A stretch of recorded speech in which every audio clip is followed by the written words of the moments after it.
करतोय. तुम्ही नाही केलं तरी चालेल, थम्सअप केला तरी चालेल. ठीक आहे, आपण स्टार्ट करूया. पुन्हा मला एक एक विचारायचं आहे, आपण लास्ट सेशन मध्ये काय शिकलो होतो, कोण सांगेल मला?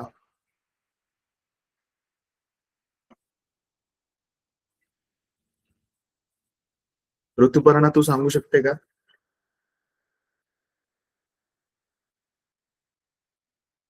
सर मी हॅलो. मागच्या सेशनला नव्हती. ओके, ठीक आहे. प्रेरणा कामत कांबळे, प्रेरणा कांबळे, तू सांगू शकते का? आदिती सांगते. हा आदिती सांग. सर आपण इथिक्स बद्दल म्हणजे लास्टला नव्हते तर मी रेकॉर्डिंग मधून समजलं की इथिक्स बद्दल लास्ट शिकलेलो. त्यामध्ये त्याचं सिम्पल एक्सप्लेनेशन दिलेलं तुम्ही की फॉर एक्झाम्पल एखादा प्राणी आहे तर त्याच्यावर आपण जेव्हा ऑपरेशन्स करतो किंवा शस्त्रक्रिया जेव्हा करतो तर आपण त्याला इजा तर नाही पोहोचत येणार, तर याची आपण काळजी घेतली पाहिजे. म्हणजे पर्यावरणातील आपण एक्सपेरिमेंट्स करत असताना पर्यावरणातील कोणत्या घटकाला काही इजा नाही पोहोचत येणार याची काळजी घेतली पाहिजे. ओके, एथिक्स इन सायन्स पाहिलं होतं का आपण? येस सर, लास्टला. ओके, सर आपण कॉज इफेक्ट पण पाहिलं होता. ओके, त्याचं कॉज starting इफेक्ट मध्ये ओके, आपण स्टार्टिंगला काय पाहिलं होतं आठवतंय का कोणाला? सुरुवातीचं सेशन कसं झालं होतं आपलं? सर आपण कॉज इफेक्टच भेटला होता ना. हो, कॉज येस इफेक्टच सर, आणि बघितलं त्याचे होतं. क्वेश्चन घेतलेले. कॉज इफेक्टच आपण मागच्या सेशन मध्ये पाहिले होते. आज आपण नवीन हे करणार आहोत सेशन, म्हणजे पुढचं सेशन स्टार्ट करणार आहोत. ठीक आहे, कॉज इफेक्टच्या पुढचं. तर कॉज इफेक्टचे तुम्ही क्वेश्चन केलेत का? काही डाऊट होते का तुम्हाला? जर असतील तर आपण हे सेशन संपल्यानंतर एक पुन्हा त्याच्यावर रिव्ह्यू करूया. म्हणजे काय कोणाला डाऊट्स असतील, काय क्वेश्चन्स अर्थ समजला नसेल तर आपण पुन्हा क्वेश्चन स्टार्ट करूया. कोणाची एक्झाम वगैरे सुरू असेल तर त्यामुळे बरेच जण क्वेश्चन्स वगैरे अटेम्प्ट करत नाहीत असं मला मागच्या लेक्चर मध्ये कळलं, म्हणून मी तुम्हाला विचारलं. ठीक आहे, सो आज आपण जो नेक्स्ट टॉपिक स्टार्ट करतोय त्याची मी स्क्रीन तुमच्या सोबत शेअर करतो. ठीक आहे सर एथिक्स. ठीक आहे, ज्यांना स्क्रीन मी 1-2 मिनिटं थांबा, कारण की स्क्रीन प्रेझेंट झाल्यानंतर सगळीकडे येस तोपर्यंत काही वेळ लागतो, कारण की सगळीकडं कनेक्टिव्हिटी स्टेबल नसते, इंटरनेट कनेक्टिव्हिटी, त्यामुळं स्क्रीन दिसायला वेळ लागतो. ठीक आहे, दिसतंय सर आता. ओके. Sir Yes. मला जेवढं आठवतं की तुम्ही लास्ट क्लास मध्ये शेवटच्या शिकवलेलं ना इथिक्स बद्दल, तुम्ही एक बोललेले मिनिट की एक मिनिट, मला तुझा आवाज व्यवस्थित ऐकू येत नाही बेटा. माझा आवाज येतोय तुला? हा, बोल. मला जेवढं आठवतं की तुम्ही लास्ट क्लासला बोललेले की मी तुमच्यासोबत क्वेश्चन पेपर शेअर करतो, देन तुम्हाला जर जमले तर बघा किंवा नाही जमले तर आपण नेक्स्ट क्लासमध्ये ते सॉल्व्ह करू, तुमचे डाऊट्स पण घेऊ असं.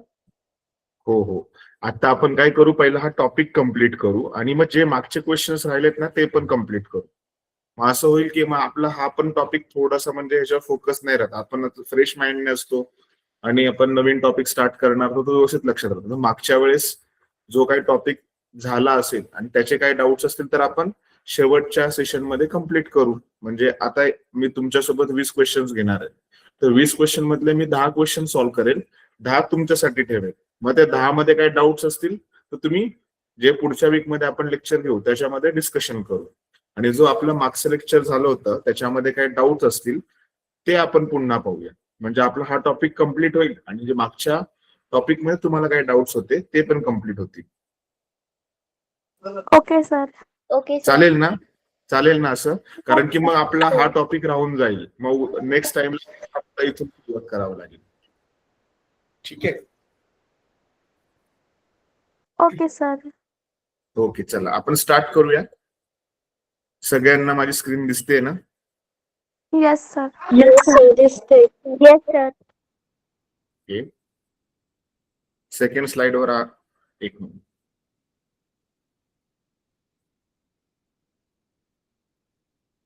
आज आपण पाहणार आहोत सायंटिफिक इनइक्विजिटिव्हनेस मध्ये सिंपल फिजिक्स सिनॅरिओज.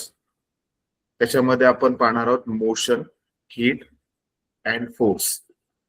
मोशन म्हणजे काय तर गती, आणि हीट म्हणजे काय असणार उष्णता, आणि फोर्स म्हणजे काय असतं बल. म्हणजे सिंपल फिजिक्स मध्ये गतीचा उपयोग कसा होतो, उष्णता कशी काम करते, आणि बलाचे कार्य काय. तर ह्याच्यामध्ये आपण फिजिक्स मधले काही एक सिनारिओ तुमच्या समोर असतील. काही सिंपल फिजिक्स आहेत, त्यात एकदम अवघड असं काही नाही. आपण 7th स्टँडर्ड पासून 9th स्टँडर्ड पर्यंत जे फिजिक्स शिकतोय, म्हणजे फिजिक्स म्हणजे भौतिकशास्त्र, ज्याच्यामध्ये आपण उदाहरणार्थ म्हणजे जे दैनंदिन जीवनात जे फिजिक्स पाहतो, जसं की विहिरीतून पाणी काढण्यासाठी आपण रहाट वापरतो. ठीक आहे, असे मेकॅनिकल्स इन्स्ट्रुमेंट ज्याच्यामध्ये फिजिक्स लपलेलं आहे, किंवा सायकल चालवतो, ह्या सगळ्या गोष्टी. तर त्यामध्ये गती आहे. आणि हीट आणि फोर्स याबद्दल आज आपण शिकून घेणार आहोत. काही क्वेश्चन्स असतील त्याच्यावर एकदा नजर फिरवणार आहोत, आणि त्याच्यावर आधारित आपल्याला सायंटिफिक इनइक्विजिटिव्हनेसचे क्वेश्चन असतील, एमसीक्यू टाईप वर. ठीक आहे, तर सुरुवात पहिलं गतीपासून सुरुवात करूया आपण. पण मला तुम्हाला प्रश्न विचारायचा आहे की गती म्हणजे काय असेल रे. आता इयत्ता 7वीला म्हणजे 7th स्टँडर्ड पासून 9th स्टँडर्ड पर्यंत मोशन हा टॉपिक आहे. 9th स्टँडर्डला तर पहिलाच लेसन आहे मोशन, लॉज ऑफ मोशन म्हणून. तर तुम्हाला माहिती आहे का की गती कशाला म्हणायचं? कोण सांगेल बरं? ज्याला सांगायचं तो फक्त हात वरती करेल. कोणी मी सांगू करणार नाही, कारण की मग सगळ्यांना डिस्टर्बन्स होईल. आपला रूल सगळ्यांना माहिती आहे, बरोबर? कोण सांगेल बरं? Sir question repeat. गती म्हणजे काय? गतीबद्दल सांगायचं म्हटलं, क्वेश्चन रिपीट करतो, व्हॉट इज मोशन. आणि मोशन बद्दल जर एक्सप्लेनेशन द्यायचं म्हटलं तर आपण काय सांगू शकतो? ज्याला सांगायचंय त्यांनी हँड रेज करा, मी एक दोघांना क्वेश्चन विचारणार. ठीक आहे, हा वेदिका, तू सांगू शकतेस. सर गती म्हणजे एखाद्या वस्तूच्या स्थितीत वेळेनुसार होणारा बदल. ओके, म्हणजे वस्तूची जागा बदलणे किंवा एका ठिकाणाहून दुसऱ्या ठिकाणी जाणे. ओके, ठीक आहे, व्हेरी गुड. हा स्वप्नाली, तुला काय सांगायचंय? वेदिका हात खाली केला तरी चालेल, हँड डाऊन कर. मी इंग्लिश मधून सांगू? चालेल, तुला जे आठवत इंग्लिश मध्ये सांगितलं तरी चालेल, मराठीतनं सांगितलं तरी सुद्धा चालेल, no problem. Motion is the change in position of an object over time time where the object change position with respect to seconding this is called also motion. Okay, no problem, correct आहे. हा, next कोण सांगेल मला? Aditi. Yes sir. Sir गती म्हणजे त्याला English मध्ये motion म्हणतात.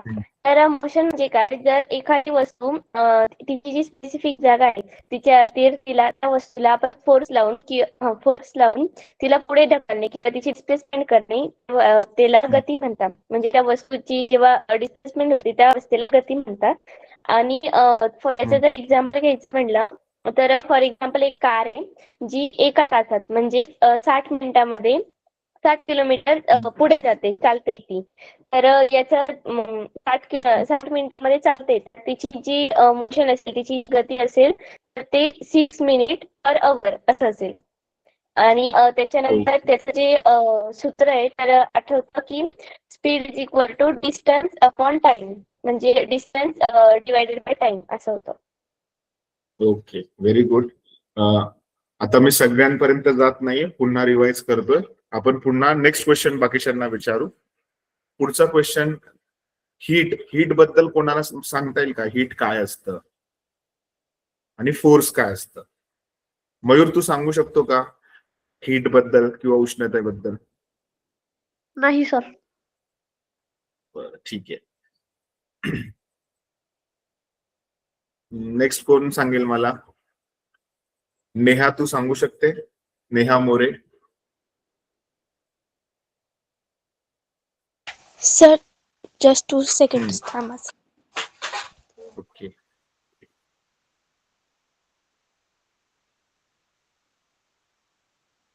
मला बुक मधला आन्सर नकोय, तुम्हाला जे आठवत.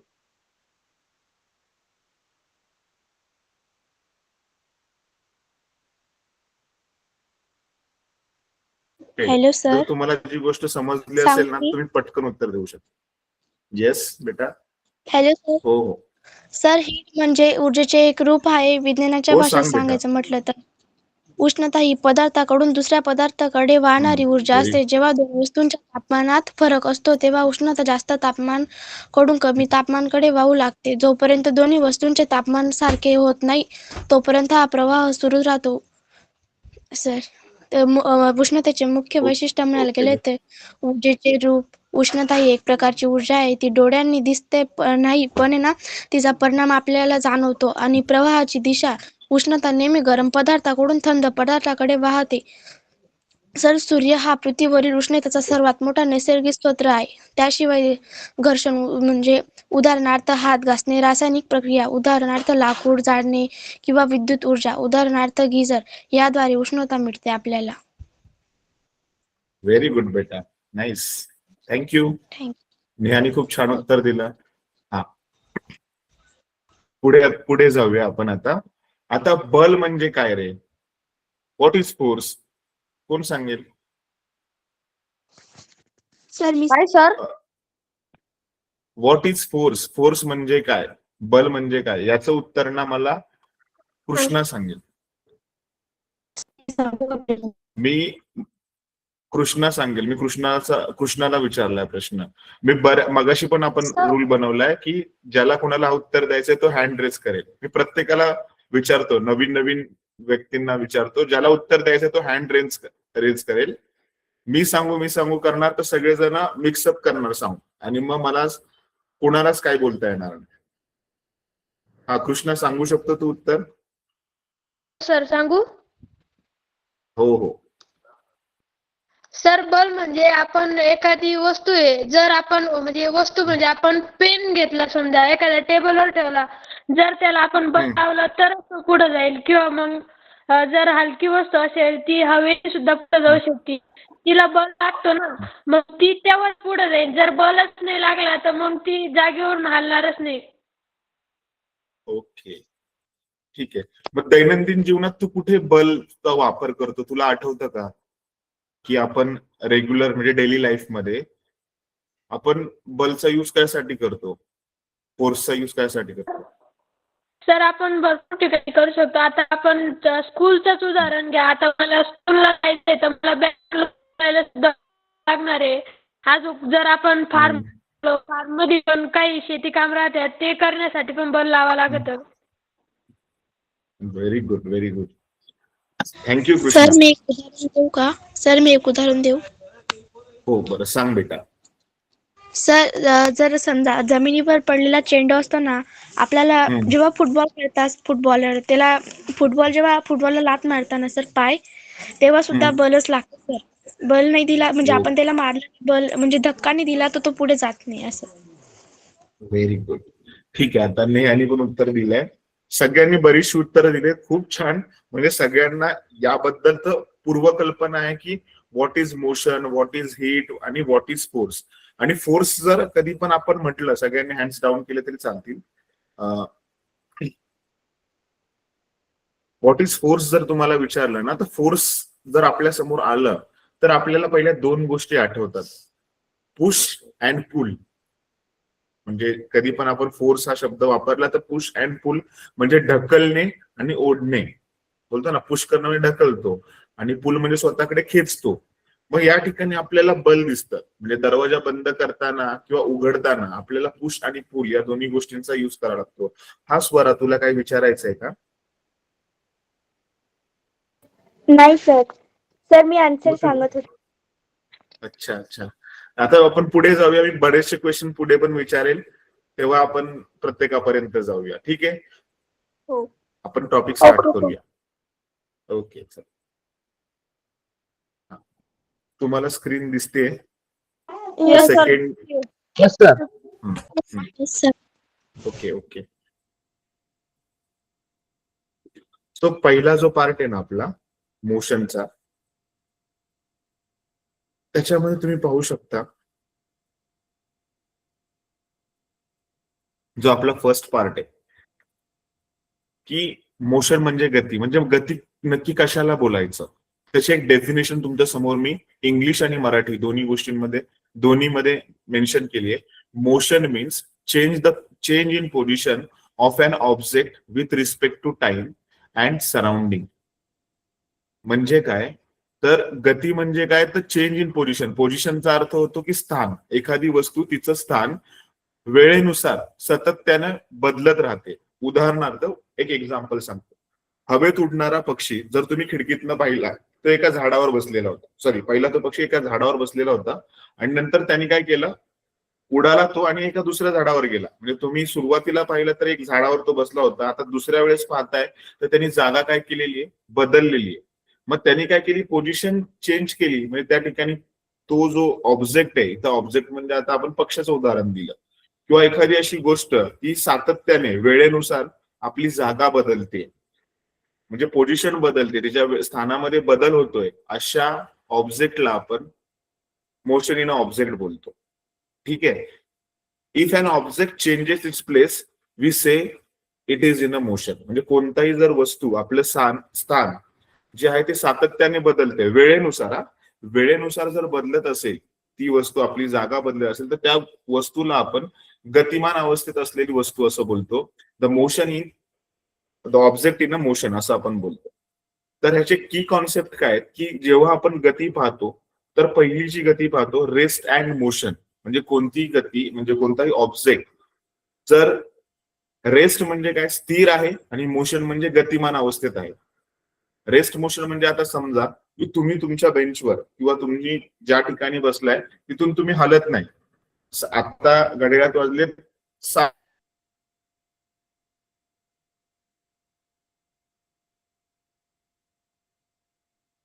सर आवाज मी पाहिलं तरी तुम्ही त्याच ठिकाणी आहात.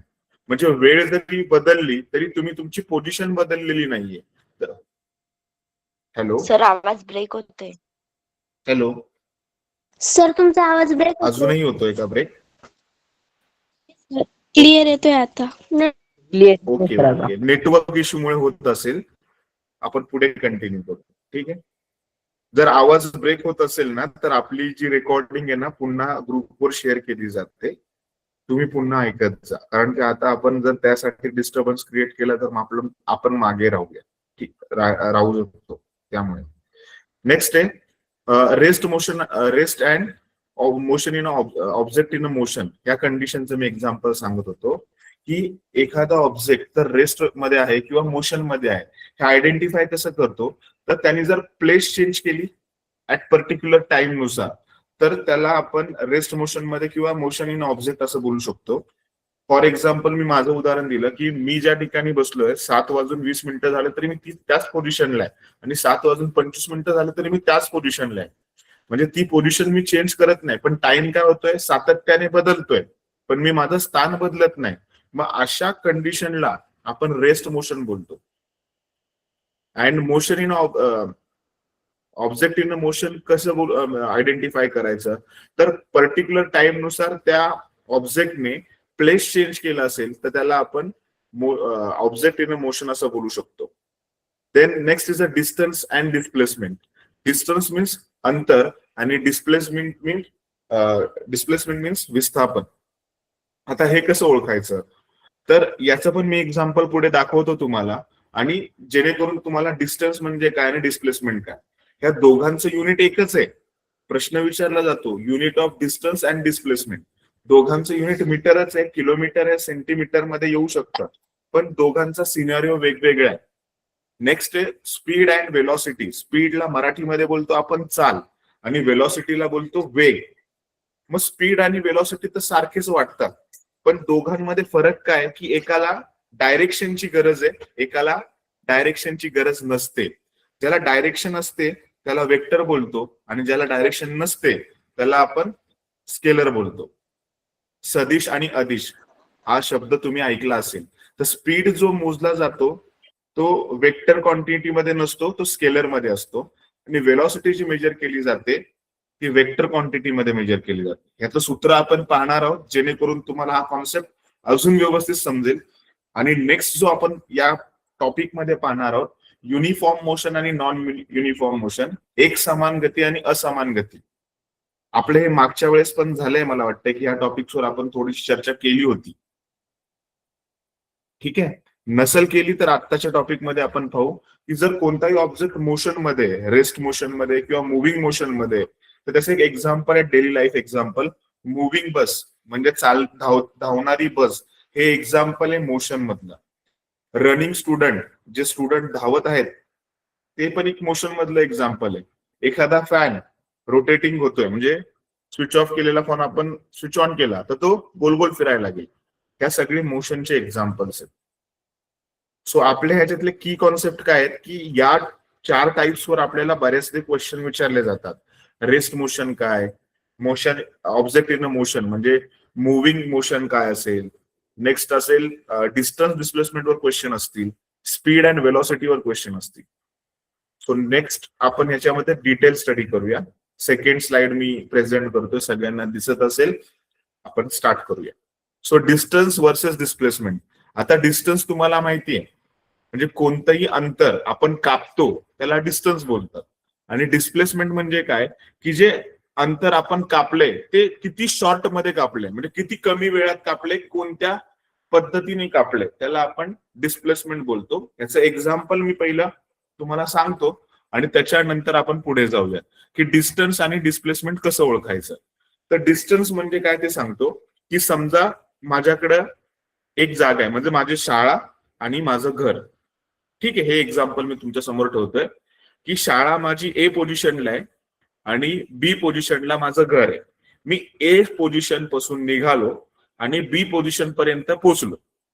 ठीक आहे, सरळ रस्ता होता, एकदम स्ट्रेट, तर त्याला बोललं जातं डिस्टन्स. आता डिस्प्लेसमेंट म्हणजे काय की समजा मी माझ्या घरापासून एका हॉस्पिटलमध्ये जातोय आणि हॉस्पिटल पासून शाळेत जातोय. ठीक आहे, आणि शाळेपासून पुन्हा मी माझ्या गावी जातोय. आता हे सगळं मी फिरत फिरत चाललोय, तर हे डिस्टन्स मी कव्हर केलं. आता जर ह्याच्यामध्ये जर मला विचारलं की तू तुझ्या घरापासून गावापर्यंत जर गेला, म्हणजे डिस्प्लेसमेंट झाली. डिस्प्लेसमेंट म्हणजे काय, जागेत झालेला बदल. प्लेसमेंट म्हणजे जागा, डिस म्हणजे बदल झालेला जागा. तर तुझं आणि तुझ्या गावापासलं अंतर किती. तर डिस्प्लेसमेंट म्हणजे काय, मी पहिलं सांगतोय की मी पहिलं सुरुवातीला गेलो हॉस्पिटलला, तिथून गेलो मी शाळेत आणि शाळेपासून मी गेलो माझ्या गावी. आणि मला कोणी प्रश्न विचारला तू तुझ्या घरापासून गावी आलायस तर तू किती डिस्प्लेसमेंट कंप्लीट केलंय. म्हणजे ए बी सी डी न मोजता मी ए पासून डी पर्यंतचं अंतर मोजतो, फक्त एडी, छोटस डिस्टन्स, त्याला बोलतो आपण डिस्प्लेसमेंट. दोन्हीकडे अंतरच मोजलं जातं, पण जे शॉर्टेस्ट डिस्टन्स असतं त्याला आपण डिस्प्लेसमेंट बोलतो. आता ह्याचं इंग्लिशमध्ये एक्सप्लेनेशन दिलेलं आहे. Distance is the total path travelled. म्हणजे डिस्टन्स म्हणजे काय असतं तर एकूण पार केलेला मार्ग किंवा रस्ता. तो रस्त्याला कोणतंही डायरेक्शन नेसेसरी नसतं. पण डिस्प्लेसमेंट मध्ये shortest straight line from start and end. मग म्हणजे मी उदाहरण देताना असं सांगितलं होतं की मी माझ्या घरापासून पहिलं हॉस्पिटलला गेलो, एका दवाखान्यात गेलो, दवाखान्यापासून मी शाळेत गेलो आणि शाळेपासून माझ्या गावी गेलो. आता ह्याच्यातलं जर मला डिस्प्लेसमेंट काढायचंय तर ए पासून गाव इथपर्यंतच ते आहे ते डिस्प्लेसमेंट. आणि डिस्टन्स जर मोजायचं म्हटलं तर 4 ठिकाणाचं असेल.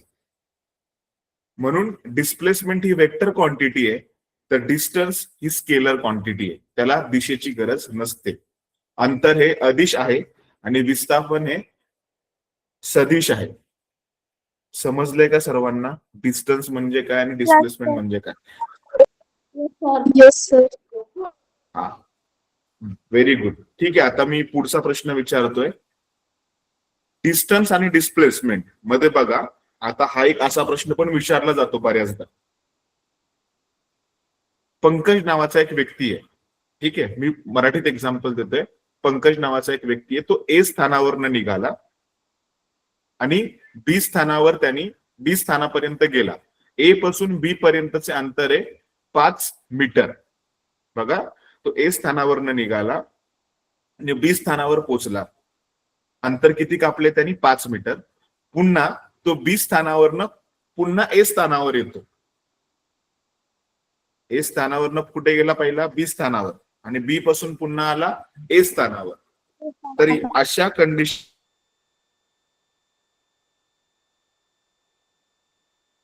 नावाच्या व्यक्तीने ब्रेक होतोय. काय कम्प्लीट केलंय? डिस्टन्स कम्प्लीट केलंय का डिस्प्लेसमेंट? हॅलो, आता येतोय आवाज?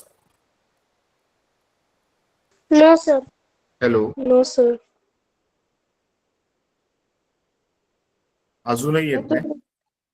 येतोय सर. मी माझा क्वेश्चन सांगा ना, रिपीट. मी क्वेश्चन रिपीट करतोय पुन्हा. आदिती, मी वेळ देतो प्रत्येकाला. मला चॅट बॉक्स मध्ये आन्सर्स नकोय. मग मला असं कळेल की प्रत्येकाला समजलंय की नाही. तुम्ही उत्तर देणार, बाकीच्यांना कोणाला समजलेलं नसतं, ते उत्तर वाचतात आणि मग ते पण बोलतात की हा तेच उत्तर असू शकतं. प्रश्न मी रिपीट करतोय पुन्हा, की पंकज नावाचा एक व्यक्ती आहे. तो ए स्थानापासून बी स्थानापर्यंत जातो. म्हणजे पोझिशन ए पासून पोझिशन बी पर्यंत चालत जातो सरळ रेषेत, ए पासून बी पर्यंत. जेव्हा तो ए पासून निघतो आणि बी पर्यंत पोहोचतो, तो 5 मीटर एवढा अंतर कापतो. आणि पुन्हा तो बी पासून निघतो आणि पुन्हा ए वर येतो. म्हणजे जाताना जातो, ए पासून सुरुवात करतो, बी ला जाऊन थांबतो आणि बी पोझिशन वरनं पुन्हा ए स्थानावर येतो. तर या उदाहरणामध्ये पंकजने डिस्टन्स पूर्ण केलंय का डिस्प्लेसमेंट पूर्ण केलंय? आणि जर डिस्टन्स पूर्ण केला असेल तर किती पूर्ण केला असेल, आणि डिस्प्लेसमेंट पूर्ण केला असेल तर किती पूर्ण केला असेल? प्रश्न समजलाय का सर्वांना? का परत एकदा सांगू?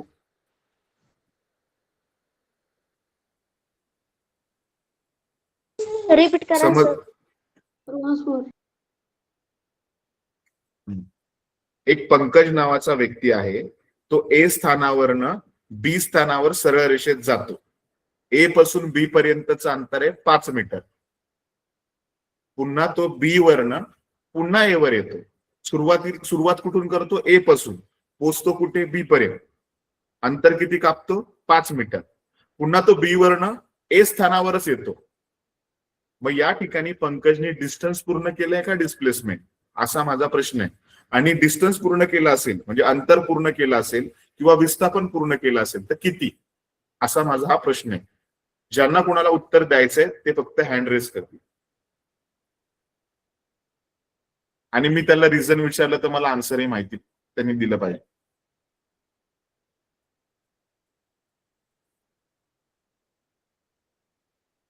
प्रश्न कळालेला आहे. हा, ऋतुपर्णा सांगू शकतेस तू? Sir, displacement. डिस्प्लेसमेंट कसं बेटा सांगू शकते का तुझ्या मते? डिस्प्लेसमेंट कसं? सर, तुम्ही जसं सांगितलं होतं की displacement is a shortest straight line from start to end. तर इथे तसंच आलेलं आहे ना. स्टार्ट कुठे झालं होतं? ए, आणि स्टॉप कुठे झालं होतं? बी. मग परत त्यांनी पंकजनी बी पासून परत ए पर्यंत आला ना, मग डिस्प्लेसमेंट. ओके, किती असेल displacement? 10 metre. Okay, very good. आता हे उत्तर तुझं चुकलंय. मला अजून दुसऱ्याकडून उत्तर हवंय. ऋतुपर्णा, काय चुकलंय ते आपण बाकीच्यांकडून पण जाणून घेऊ. तुझं उत्तर चुकीचं आहे. काय चुकलंय ते आपण करेक्ट करू. ठीक आहे? हा, नो प्रॉब्लेम. हा, प्रेरणा तू सांगू शकते?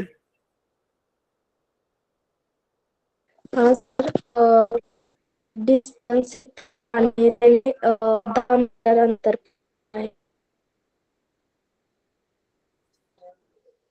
प्रेरणा, तुझा आवाज व्यवस्थित येत नाही. पुन्हा एकदा सांगू शकते का? Sir, distance. Distance, okay. हा, पण कसं डिस्टन्स?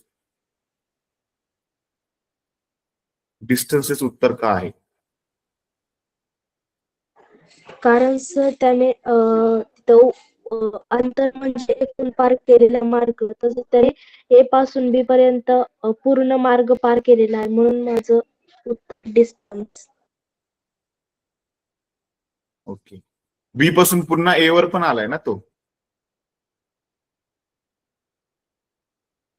तर पण त्याने ए आणि बी एवढंच अंतर पार केले ना. ए आणि बी आणि नंतर बी पासून ए एवढंच अंतर पार केले, म्हणून माझ्या मते डिस्टन्स. बरं, ठीक आहे. सर मी सांगू अनुष्का. हा बाई सांग. सांगू सर शकते का आन्सर ह्याच्यातून? डिस्टन्स. का? पूर्ण कारण पण हवंय मला त्यासोबत. सर कारण तो तिथून फिरून रिटर्न तिथंच आला ना, त्याच्यामुळे. आता तुमच्या समोर मी आहे ना, कधी पण प्रश्न विचारला ना की पीपीटी समोर ठेवतो का, तर त्याच्यामध्ये उत्तर असतात. ठीक आहे. आता या प्रश्नाचं उत्तर सगळ्यांनी दिलंय, प्रयत्न केलाय, काहींचं चुकलंय, काहींचं बरोबर पण आहे. हँड्स डाऊन केले तरी चालतील. मी प्रश्नाचा अर्थ सांगतोय आणि उत्तर हे पण सांगतोय. मी सांगितलं होतं पंकजने सुरुवात कुठून केली होती? ए पोझिशन पासून, आणि तो गेला होता बी पोझिशन पर्यंत. ठीक आहे. ए पासून सुरुवात केली, बी पर्यंत गेला, 5 मीटर अंतर कापलं, पुन्हा तो बी पासून पुन्हा ए वर आला. म्हणजे सुरुवातीला त्याने सुरुवात कुठून केली? ए स्थानावरनं, आणि थांबला बी वर. बी वर थांबल्यानंतर पुन्हा तो ए कडेच आला. म्हणजे त्यांनी स्थान बदललेलं नाहीये ना. डिस्प्लेसमेंटचा अर्थ काय? प्लेसमेंट बदलायला हवी. मग इथे जे डिस्टन्स आहे ते 5 अधिक 5 म्हणजे ए पासून बी पर्यंत 5 आणि बी पासून पुन्हा ए पर्यंत 5, 10 मीटर असेल. म्हणजे अंतर असेल इथं 10 मीटर, आणि डिस्प्लेसमेंट म्हणजे विस्थापन जे असेल ना या ठिकाणी ते 0 असेल. या ठिकाणी डिस्प्लेसमेंट झालंय पण ते 0 असेल का? तर पोझिशन बदललेली नाही. असं विचारलं जाऊ शकतं की इथं डिस्प्लेसमेंट होतं पण 0 अंतर आहे. शॉर्टेज डिस्टन्स मी आता इथं दिले आहे की विस्थापन म्हणजे काय? सुरुवात आणि शेवट याच्यातला छोटा आणि सरळ मार्ग. Shortest straight line distance. Shortest straight line distance म्हणजे काय? तो ए पासून ए वरच आहे, म्हणजे अंतर पूर्ण झालेलं नाहीये, म्हणून डिस्प्लेसमेंट 0. पण डिस्टन्स 2 वेळा पूर्ण झालं. ए पासून बी पर्यंत गेला 5 मीटर, बी पासून पुन्हा ए वर आला 5 मीटर, 5 अधिक 5 10 मीटर हे डिस्टन्स झालं. पण या ठिकाणी डिस्प्लेसमेंट झालेलं नाही, म्हणून ते 0 असेल. समजलंय का सर्वांना? यस. ठीक आहे, ठीक आहे, व्हेरी गुड. पुढच्या क्वेश्चन कडे जाऊ. म्हणजे आता डिस्प्लेसमेंट, आणि असाही क्वेश्चन पेपर मध्ये विचारला जाईल की डिस्टन्स इज विच ऑफ, कोणती क्वांटिटी आहे. म्हणजे डिस्टन्स म्हणजे अंतर ही कोणती भौतिक राशी आहे? सदिश राशी आहे का अदिश राशी आहे? तर तुमचं उत्तर असं पाहिजे, अंतर म्हणजे distance is a scalar quantity and displacement is a vector quantity. Vector quantity म्हणजे काय? त्याला डायरेक्शन असते, दिशा असते. आणि स्केलर क्वांटिटी म्हणजे काय? त्याला फक्त मॅग्नेट्यूड असतो.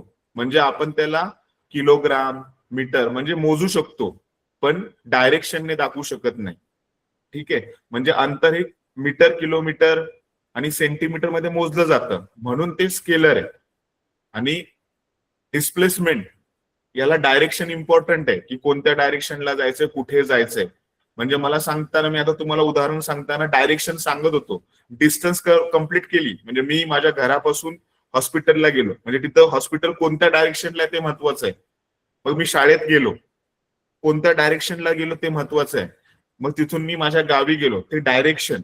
म्हणजे जिथे डायरेक्शन येतं तिथे डिस्प्लेसमेंट असेल, आणि जिथे फक्त अंतर सांगितलं असेल, अंतर, ते आपल्याला स्केलर मध्ये मेन्शन करावं लागतं. नेक्स्ट कॉन्सेप्ट आहे आपला स्पीड वर्सेस वेलॉसिटी. की बाबा स्पीड म्हणजे काय आणि वेलॉसिटी म्हणजे काय? तर स्पीडचा फॉर्म्युला आहे, स्पीडला आपण मराठीमध्ये बोलतो चाल. Speed is equal to distance by time, आणि ही स्केलर क्वांटिटी आहे. हे सुद्धा आपण यासाठी, स्पीड हे स्केलर म्हणजे अदिश मध्ये मोजलं जातं, आणि वेलॉसिटी हे सदिश मध्ये मोजलं जातं, त्याला डायरेक्शन असते. दोघांचा फॉर्म्युला सेमच आहे, पण डिस्टन्स मध्ये काय येतं? अदिश येतो, म्हणून स्पीड अदिश झालाय. वेलॉसिटी मध्ये काय येतं? Displacement upon time. तुमच्याकडे फॉर्म्युले दिलेले आहेत समोर, मी दिसतायत ना तुम्हाला? तर त्याच्यावर वेक्टर हॅज डायरेक्शन, वेक्टरला डायरेक्शन आहे पण स्पीडला डायरेक्शन नसते, म्हणून तो स्केलर मध्ये गेला. वेलॉसिटीला डायरेक्शन असणार. मग चाल बरोबर अंतर भागिले काळ किंवा अंतर भागिले वेळ हे एक सूत्र आहे. आणि वेग बरोबर विस्थापन भागिले वेळ. त्यासाठी दिशा असणं आवश्यक आहे. आता बऱ्याच लोकांना हे तर सगळ्यांना माहिती आहे, कारण की 7वी 8वी पासून आपण हे शिकतोय. 9thला पण हा टॉपिक पुन्हा रिवाइज होतो. पण ऍक्सेलरेशनचा कॉन्सेप्ट कळत नाही. So acceleration means what? So acceleration means the rate of change of velocity with respect to time.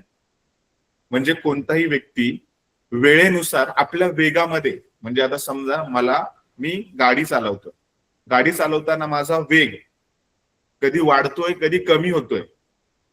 मग तो वेगामध्ये जो होणारा बदल आहे त्याला आपण ऍक्सेलरेशन बोलतो. मराठीत त्याला त्वरण बोलतो. वेग बदलण्याचा दर त्याला बोलतो आपण ऍक्सेलरेशन. तर तुम्हाला याच्यावर असा क्वेश्चन विचारला जातो की एखादी कार आहे, ती प्रत्येक तासामध्ये 10 किलोमीटर अंतर कापते. किती? प्रत्येक तासामध्ये एक कार किती डिस्टन्स कव्हर करते? 10 किलोमीटर एव्हरी आवर मध्ये. तर तिथे ऍक्सेलरेशन किती असू शकतं असा क्वेश्चन विचारला जाऊ शकतो. मग आता तुम्ही प्रत्येक तासात सांगितलंय, प्रत्येक तासामध्ये किती अंतर कापते?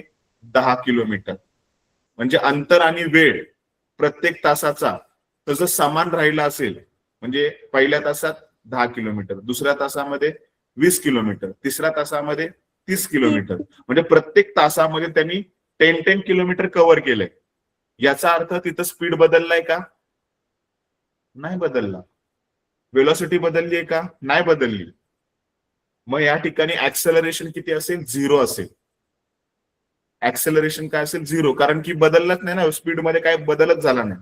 स्पीड मध्ये बदल झाला तर ऍक्सेलरेशन असतं, आणि स्पीड मध्ये बदल नसेल तर ऍक्सेलरेशन कॉन्स्टंट असतं. ठीक आहे. नेक्स्ट येतं uniform motion, non uniform motion. Constant speed राहिला म्हणजे 0 ऍक्सेलरेशन. सतत एकसारखी गती राहिली तर त्याला बोलतो आपण युनिफॉर्म मोशन. ठीक आहे. आणि नॉन युनिफॉर्म मोशन म्हणजे काय? तर कंटिन्युअसली डायरेक्शन पण बदलते, स्पीड पण बदलतोय आणि वेळ पण बदलतोय. या तिन्ही गोष्टी जर सातत्याने बदलत असतील तर आपण ह्याला काय बोलतो? Non uniform motion. आणि ह्या नॉन युनिफॉर्म मोशन आणि युनिफॉर्म मोशनवर आपल्याला ग्राफ्स असतात, आणि ह्या ग्राफ्सवर आधारित आपल्याला क्वेश्चन विचारले जातात. सर्वांना इथपर्यंत समजलं असेल तर थम्सअप कराल. हॅलो सर, कोणाला काही डाऊट असेल तर विचार. Acceleration. Yes, sir. Yes sir. Okay. मी सांगतो. ऍक्सेलरेशनचं उदाहरण सांगतो. समजा तू सायकल चालवतोय. ठीक आहे. तुझं एक्झाम्पल घेऊया की तू तुझ्या घरापासून शाळेपर्यंत सायकलने जातो. ठीक आहे. तर तुझ्या घरापासून शाळा 1 तासाच्या अंतरावर आहे असं आपण समजून चालू. मग ते 1 तास अंतर पूर्ण करायला तुला 10 मिनिटं लागतात. दुसऱ्या दिवशी पण तुला तेवढंच अंतर कंप्लीट करायला 10च मिनिटं लागतात. तुझा स्पीड सेम असतो दरवेळेस. ठीक आहे. मग त्या ठिकाणी जर स्पीड मध्ये जर बदल नाही झाला तर त्या ठिकाणी ऍक्सेलरेशन कॉन्स्टंट असतं. उदाहरणार्थ पुन्हा एक एक्झाम्पल देतोय की तू तुझ्या घरापासून हॉस्पिटलला जातोय, पण पहिल्या 10 मिनिटासाठी तुझ्या सायकलचा स्पीड होता प्रति किलोमीटर 5 मिनिटात पूर्ण करत होता. एक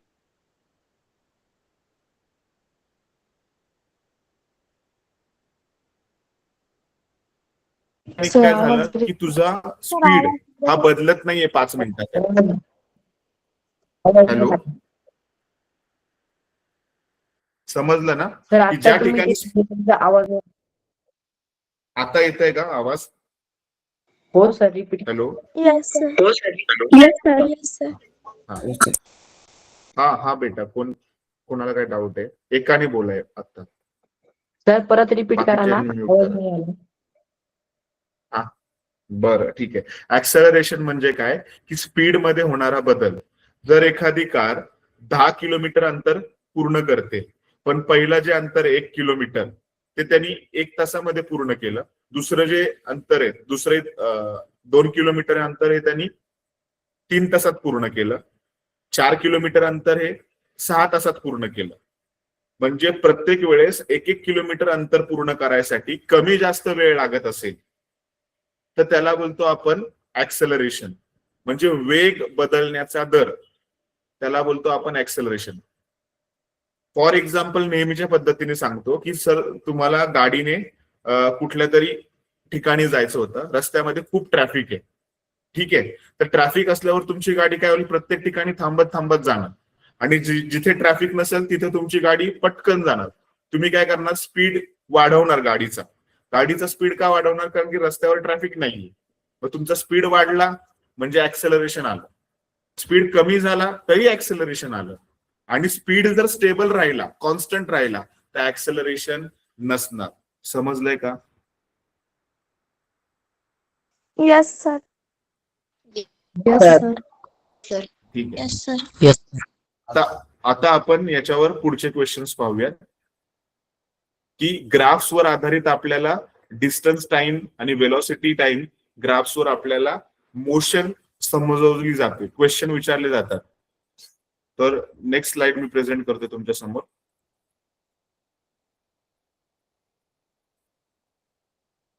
तर हे असे ग्राफ आपल्याला विचारले जातात. युनिफॉर्म मोशन कशी ओळखायची, नॉन युनिफॉर्म मोशन कशी ओळखायची. तर युनिफॉर्म मोशन साठी पहिले 2 ग्राफ आहेत. युनिफॉर्म मोशन साठी uniform and non uniform motion of a graph. तर असे जर ग्राफ असतील तर तुम्हाला याच्यावर एक क्वेश्चन हमखास विचारला जातो की पहिले जो युनिफॉर्म मोशन आहे त्याच्यामध्ये ऍक्सेलरेशन काय असू शकतं. तुम्हाला ग्राफ दिसतोय हो युनिफॉर्म. सर. हा, सर सेम. हे जे पहिले जे तर 2 ग्राफ आहेत ना. हा बोला. सर त्याचं आहे ना स्पीड कॉन्स्टंट आहे. हा, मग ऍक्सेलरेशन असेल का तिथे? No yes sir. Sir. No. No sir no. Acceleration नसणार. हा, ऍक्सेलरेशन नसणार आणि ऍक्सेलरेशन 0 असेल, कॉन्स्टंट असेल. ठीक आहे. तर मी जो पहिला जो ग्रीन कलरचा जो मार्क काढलाय तुम्हाला दिसत असेल तर त्याच्यामध्ये ह्याला आपण बोलतो युनिफॉर्म मोशन. तर एक एमसीक्यू क्वेश्चन मध्ये विचारलं जातं की युनिफॉर्म मोशन मध्ये acceleration will be, if motion is a uniform motion then acceleration will be constant, increasing, decreasing or none of this. तर ऍक्सेलरेशन कॉन्स्टंट असेल म्हणजे युनिफॉर्म मोशन असेल तर ऍक्सेलरेशन कॉन्स्टंट असतं म्हणजे 0 असतं. आणि जर कॉन्स्टंटच्या जागी आपल्याला असं उत्तर दिलं जातं की ऍक्सेलरेशन विल बी 0, तर 0 आन्सर पण करेक्ट आहे आणि कॉन्स्टंट पण करेक्ट आहे. युनिफॉर्म मोशन मध्ये ऍक्सेलरेशन 0 असतं, पण नॉन युनिफॉर्म मोशन मध्ये ऍक्सेलरेशन 0 नसतं. याची डेफिनेशन पण मी तुम्हाला प्रेझेंट करून दाखवले की युनिफॉर्म मोशन म्हणजे काय, की distance remains constant with time. म्हणजे काय की अंतर हे नेहमी स्थिर असतं वेळेनुसार. उदाहरणार्थ की एक कार एका तासामध्ये 20 किलोमीटर अंतर कापते, पुढच्या एका तासामध्ये पुन्हा 20 किलोमीटर अंतर कापते, म्हणजे 20 किलोमीटर हे अंतर हे ती एका तासातच काम पूर्ण करते. तर त्याला बोलतो आपण uniform motion. Non uniform motion म्हणजे काय की एका तासामध्ये तिने पहिल्यांदा 20 किलोमीटर अंतर कापलं, पुढच्या एका तासामध्ये 20 किलोमीटर नाही कापलं, 10 किलोमीटर कापलं किंवा 2च किलोमीटर कापलं. वेळ तर दोन्हीसाठी सेम होता, पण अंतर त्यांनी काय केलं, कमी जास्त कम्प्लीट केलं. तर त्याला बोलतो नॉन युनिफॉर्म मोशन. आणि नॉन युनिफॉर्म मोशन मध्ये ऍक्सेलरेशन काही ना काहीतरी येते, नॉट इक्वल टू 0. ठीक आहे. आणि नॉन युनिफॉर्म मोशन मध्ये ऍक्सेलरेशन 0च्या इक्वल नसतं, काही ना काहीतरी येईल, पॉझिटिव्ह निगेटिव्ह मध्ये येऊ शकतं. पण युनिफॉर्म मोशन मध्ये ऑलवेज ऍक्सेलरेशन 0 असतं, कॉन्स्टंट असतं. ठीक आहे. जो ग्रीन सिम्बॉल दाखवलाय तिथं मी ए इज इक्वल टू 0 लिहू शकतो. ए मीन्स ऍक्सेलरेशन असतं. आणि नॉन युनिफॉर्म मध्ये जर विचारलं तर A not equal to 0. Not equal to 0 म्हणजे 0 नसून कोणती तरी किंमत येईल. कशामध्ये? नॉन युनिफॉर्म मध्ये. तर याच्यावर युनिफॉर्म. हा. Yes. तर हा, याच्यामध्ये आपल्याला हा क्वेश्चन बऱ्याचदा विचारला जातो आणि आपण याच्यामध्ये उत्तर चुकतो. ठीक आहे. एक ग्राफ आहे तो एक ग्राफ आपल्याला जो दाखवतोय तो डिक्रीजिंग नॉन युनिफॉर्म मोशन दाखवतोय. एक ग्राफ जो आहे तो इन्क्रीजिंग नॉन युनिफॉर्म मोशन दाखवतोय. त्याचा स्पीड वाढत वाढत चाललाय वेळेनुसार. म्हणजे त्यांनी डिस्टन्स जे वेळेनुसार काय केलंय, जास्त एका वेळेपेक्षा कमी जास्तीत जास्त वाढवत गेलेलं आहे. म्हणजे पहिल्यांदा त्यांनी डिस्टन्स 1 किलोमीटर कापलं, दुसऱ्या वेळेस त्यांनी 5 किलोमीटर, 15 किलोमीटर, 16 किलोमीटर असं तो वाढवत वाढवत गेलाय. म्हणजे हे नॉन युनिफॉर्म मोशनचं एक्झाम्पल आहे. याच्यावर आपल्याला क्वेश्चन विचारले जातात, विसरू नका. याच्यावर ऍक्सेलरेशनचा क्वेश्चन असतो एक्झाम मध्ये. ठीक आहे, पुढे जाऊया आपण नेक्स्ट स्लाइडवर.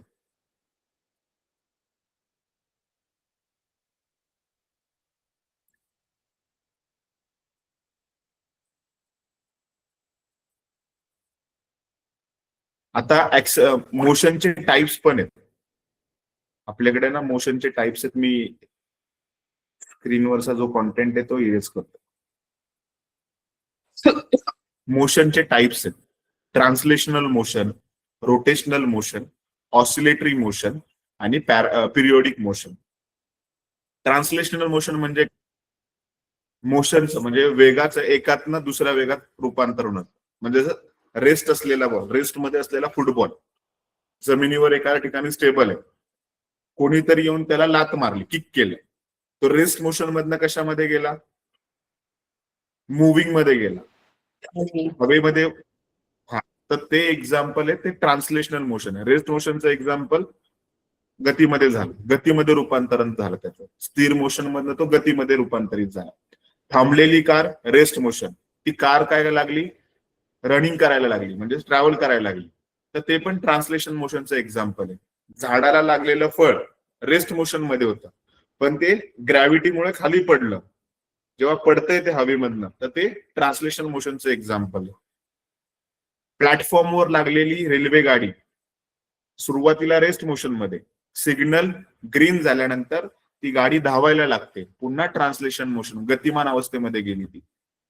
रोटेशनल मोशन म्हणजे काय की एखादा फुटबॉल स्टेबल आहे, हातामध्ये आपण पकडून ठेवलाय, तो रेस्ट मोशन मध्ये, आणि मग त्याला हातावर आपण बोटावर गोल गोल फिरवतो ना, ते रोटेशनल मोशनचं एक्झाम्पल.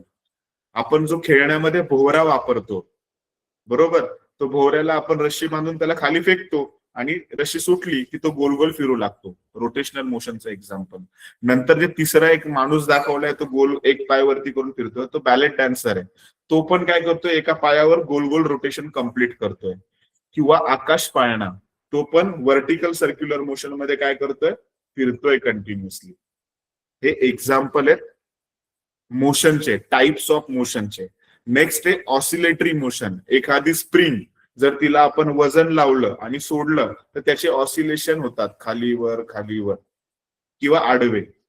आणि पेंडुलम तर सगळ्यांनी पाहिलंच असेल, घरामध्ये घड्याळ जे असतात त्याच्यामध्ये एक पेंडुलम असतो, तो टू अँड फ्रो डायरेक्शन मध्ये सतत फिरत असतो. ते पिरियॉडिक मोशनचं एक्झाम्पल आहे. किंवा दुसरं एक्झाम्पल मी चित्रामध्ये दाखवलंय, मध्ये सूर्य आहे आणि सूर्याच्या भोवती पृथ्वी गोल फिरते, म्हणजे पृथ्वी त्याच्या भोवती परिभ्रमण करते, ठीक आहे, परिवलन करते. तर ते एक्झाम्पल कशाचं आहे, पिरियॉडिक मोशनचं आहे. हे टाइप्स ऑफ मोशन आहेत. या सगळ्या टाइप्सच्या मोशनवर आपल्याला क्वेश्चन विचारले जातात. आपला हा पहिला टॉपिक कम्प्लीट झालाय. आपण दुसऱ्या टॉपिक कडे मूव्ह होऊया. इथपर्यंत कोणाला काही डाऊट आहे का? जर डाऊट असेल तर विचारा, आणि जर डाऊट नसतील तर थम्सअप करा. No sir. थर्ड सांगा नाही. कुठलं? Third oscillatory motion. Oscillatory motion, okay. Third oscillatory motion म्हणजे काय असतं की एखादी मोशन आहे ना to and fro motion complete करते, त्याला बोलतो आपण ऑसिलेटरी मोशन. म्हणजे आता एखादं स्प्रिंग आहे, स्प्रिंग तर सगळ्यांनी पाहिली ना, जसं आपण तो खटक्याचा पेन दाबतो त्याच्यामध्ये एक छोटीशी स्प्रिंग असते. समजा ती स्प्रिंग तुम्ही एका ठिकाणी लावली असेल, ठीक आहे, ती स्प्रिंग एका ठिकाणी तुम्ही लावली असेल आणि त्या स्प्रिंगला वजन लावलं आणि ते वजन ओढून सोडलं, तर त्या स्प्रिंगचे ना ऑसिलेशन होतात वरती आणि खाली, तर त्याला बोलतो ऑसिलेटरी मोशन. ठीक आहे. Okay sir. नेक्स्ट. हा येस सर. आता नेक्स्ट आहे. आता इथे जे ऑसिलेटरी मोशन दाखवली आहे ना आपण इथे, तर त्याच्यामध्ये काय केलंय की ती स्प्रिंग आहे ना आडवी ठेवली आणि जे वजन लावलंय ना ते या ठिकाणी लावलेलं दिसते. माझा कर्सर दिसतोय तुम्हाला? या ठिकाणी वजन लावलेलं. हे जर मी वजन ओढलं, हा ओढलं आणि सोडून दिलं, त्याचे स्प्रिंगचे ऑसिलेशन होतात ना ते असे एक जास्त जाईल पुढे मागे येईल, पुढे जाईल मागे येईल, पुढे जाईल मागे येईल, अशी ऑसिलेशन मोशन होते. आणि पिरियॉडिक मोशन म्हणजे घड्याळामध्ये जो पेंडुलम असतो तो सतत सेकंड काट्यानुसार असा खाली पाठी पुढे फिरतो ना, त्याला आपण पिरियॉडिक मोशन बोलतो. म्हणजे ते वेळेमध्ये होतं, एक पिरियड कम्प्लीट व्हायला. म्हणजे त्याला 1 सेकंडला तो या साईडला जाईल, पुन्हा त्या साईडला जाईल. त्याला डाव्या बाजूला जायला 1 सेकंड आणि उजव्या बाजूला जायला 1 सेकंड असा टाइम असतो, किंवा जाऊन यायला 1 सेकंड लागतो, तर त्याला पिरियॉडिक मोशन बोलतो. ठीक आहे. एका वेळेत तेवढंच अंतर पूर्ण केलं जातं, त्याला पिरियॉडिक मोशन. जसं पृथ्वी सूर्याभोवती एक फेरी पूर्ण करायला किती वेळ घेते? 365 डेज घेते ना, येस सर. सर बरोबर. मग ते पिरियॉडिक मोशन आहे. पुढल्या वर्षी किती वेळ घेणार? पुन्हा 365 डेज. पण असा एक दिवस येतो की आपल्या कॅलेंडरमध्ये 29 फेब्रुवारी येतो, 29 फेब्रुवारी. त्याला आपण लीप इयर बोलतो. So leap. तर ते का होतं? कारण की पृथ्वी एक रोटेशन कंप्लीट करायला म्हणजे सनच्या अराउंड, तर त्याला 365 डेज आणि 6 आवर्स लागतात. ठीक आहे. 365 डेज आणि 6 आवर्स. मग ते 6 आवर्स ना 4 वर्षांनी पूर्ण होतात. 6 + 6 + 6 + 6 4 वेळा 6 मोजले तर किती होतात? 36. 36. 24. कसं काय? सर 24. 24. 24 होतात ना. सर 24 मला हा. वाटतं का 6 होते.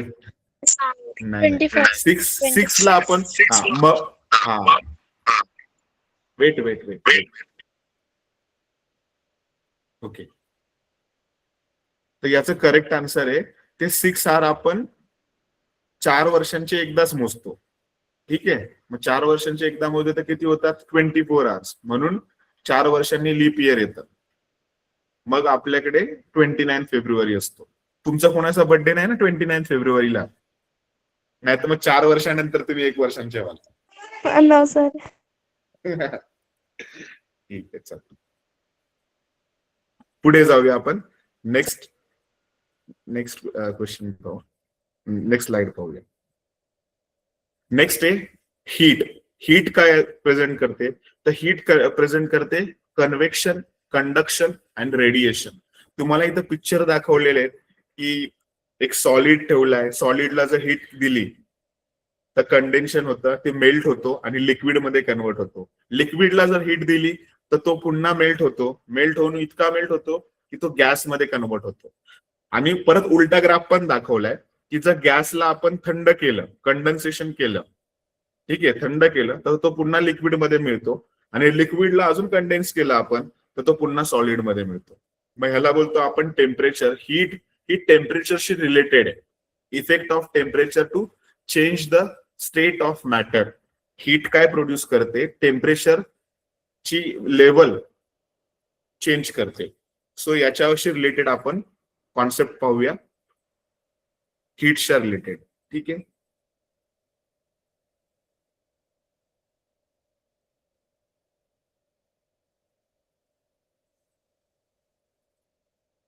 Okay sir. तुम्हाला पिक्चर दाखवलंय. आता त्या पिक्चरच्या रिलेटेड आपण की पॉइंट्स पाहूया. माझी स्क्रीन दिसते ना सर्वांना? तर पहिला, heat means what? Heat means it is a form of energy that flows from hotter object to colder object. Heat म्हणजे अशी ऊर्जा आहे ती नेहमी गरम वस्तूपासून थंड वस्तूकडे वाहते किंवा तिचे वहन होतं. ठीक आहे. टेम्परेचर म्हणजे हीटला जर प्रेझेंट करायचं असेल तर आपल्याला टेम्परेचर म्हणजे तापमान ही खूप महत्वाची गोष्ट आहे. तापमान आपल्याला सांगतं की ती वस्तू गरम आहे का थंड आहे.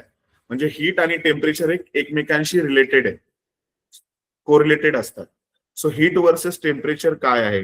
आणि modes of heat transfer, heat कशी ट्रान्सफर केली जाते, हीट म्हणजे मोड म्हणजे प्रकार, म्हणजे उष्णतेचे स्थानांतर म्हणजे सॉरी उष्मेचा स्थानांतर कसं होतं एका पॉइंट पासून दुसऱ्या पॉइंट मध्ये, तर त्याचे 3 प्रकारे स्थानांतर होतं. कंडक्शन म्हणजे संवहन, कन्व्हेक्शन म्हणजे वहन, आणि नेक्स्ट असेल आपलं प्रारण म्हणजे रेडिएशन.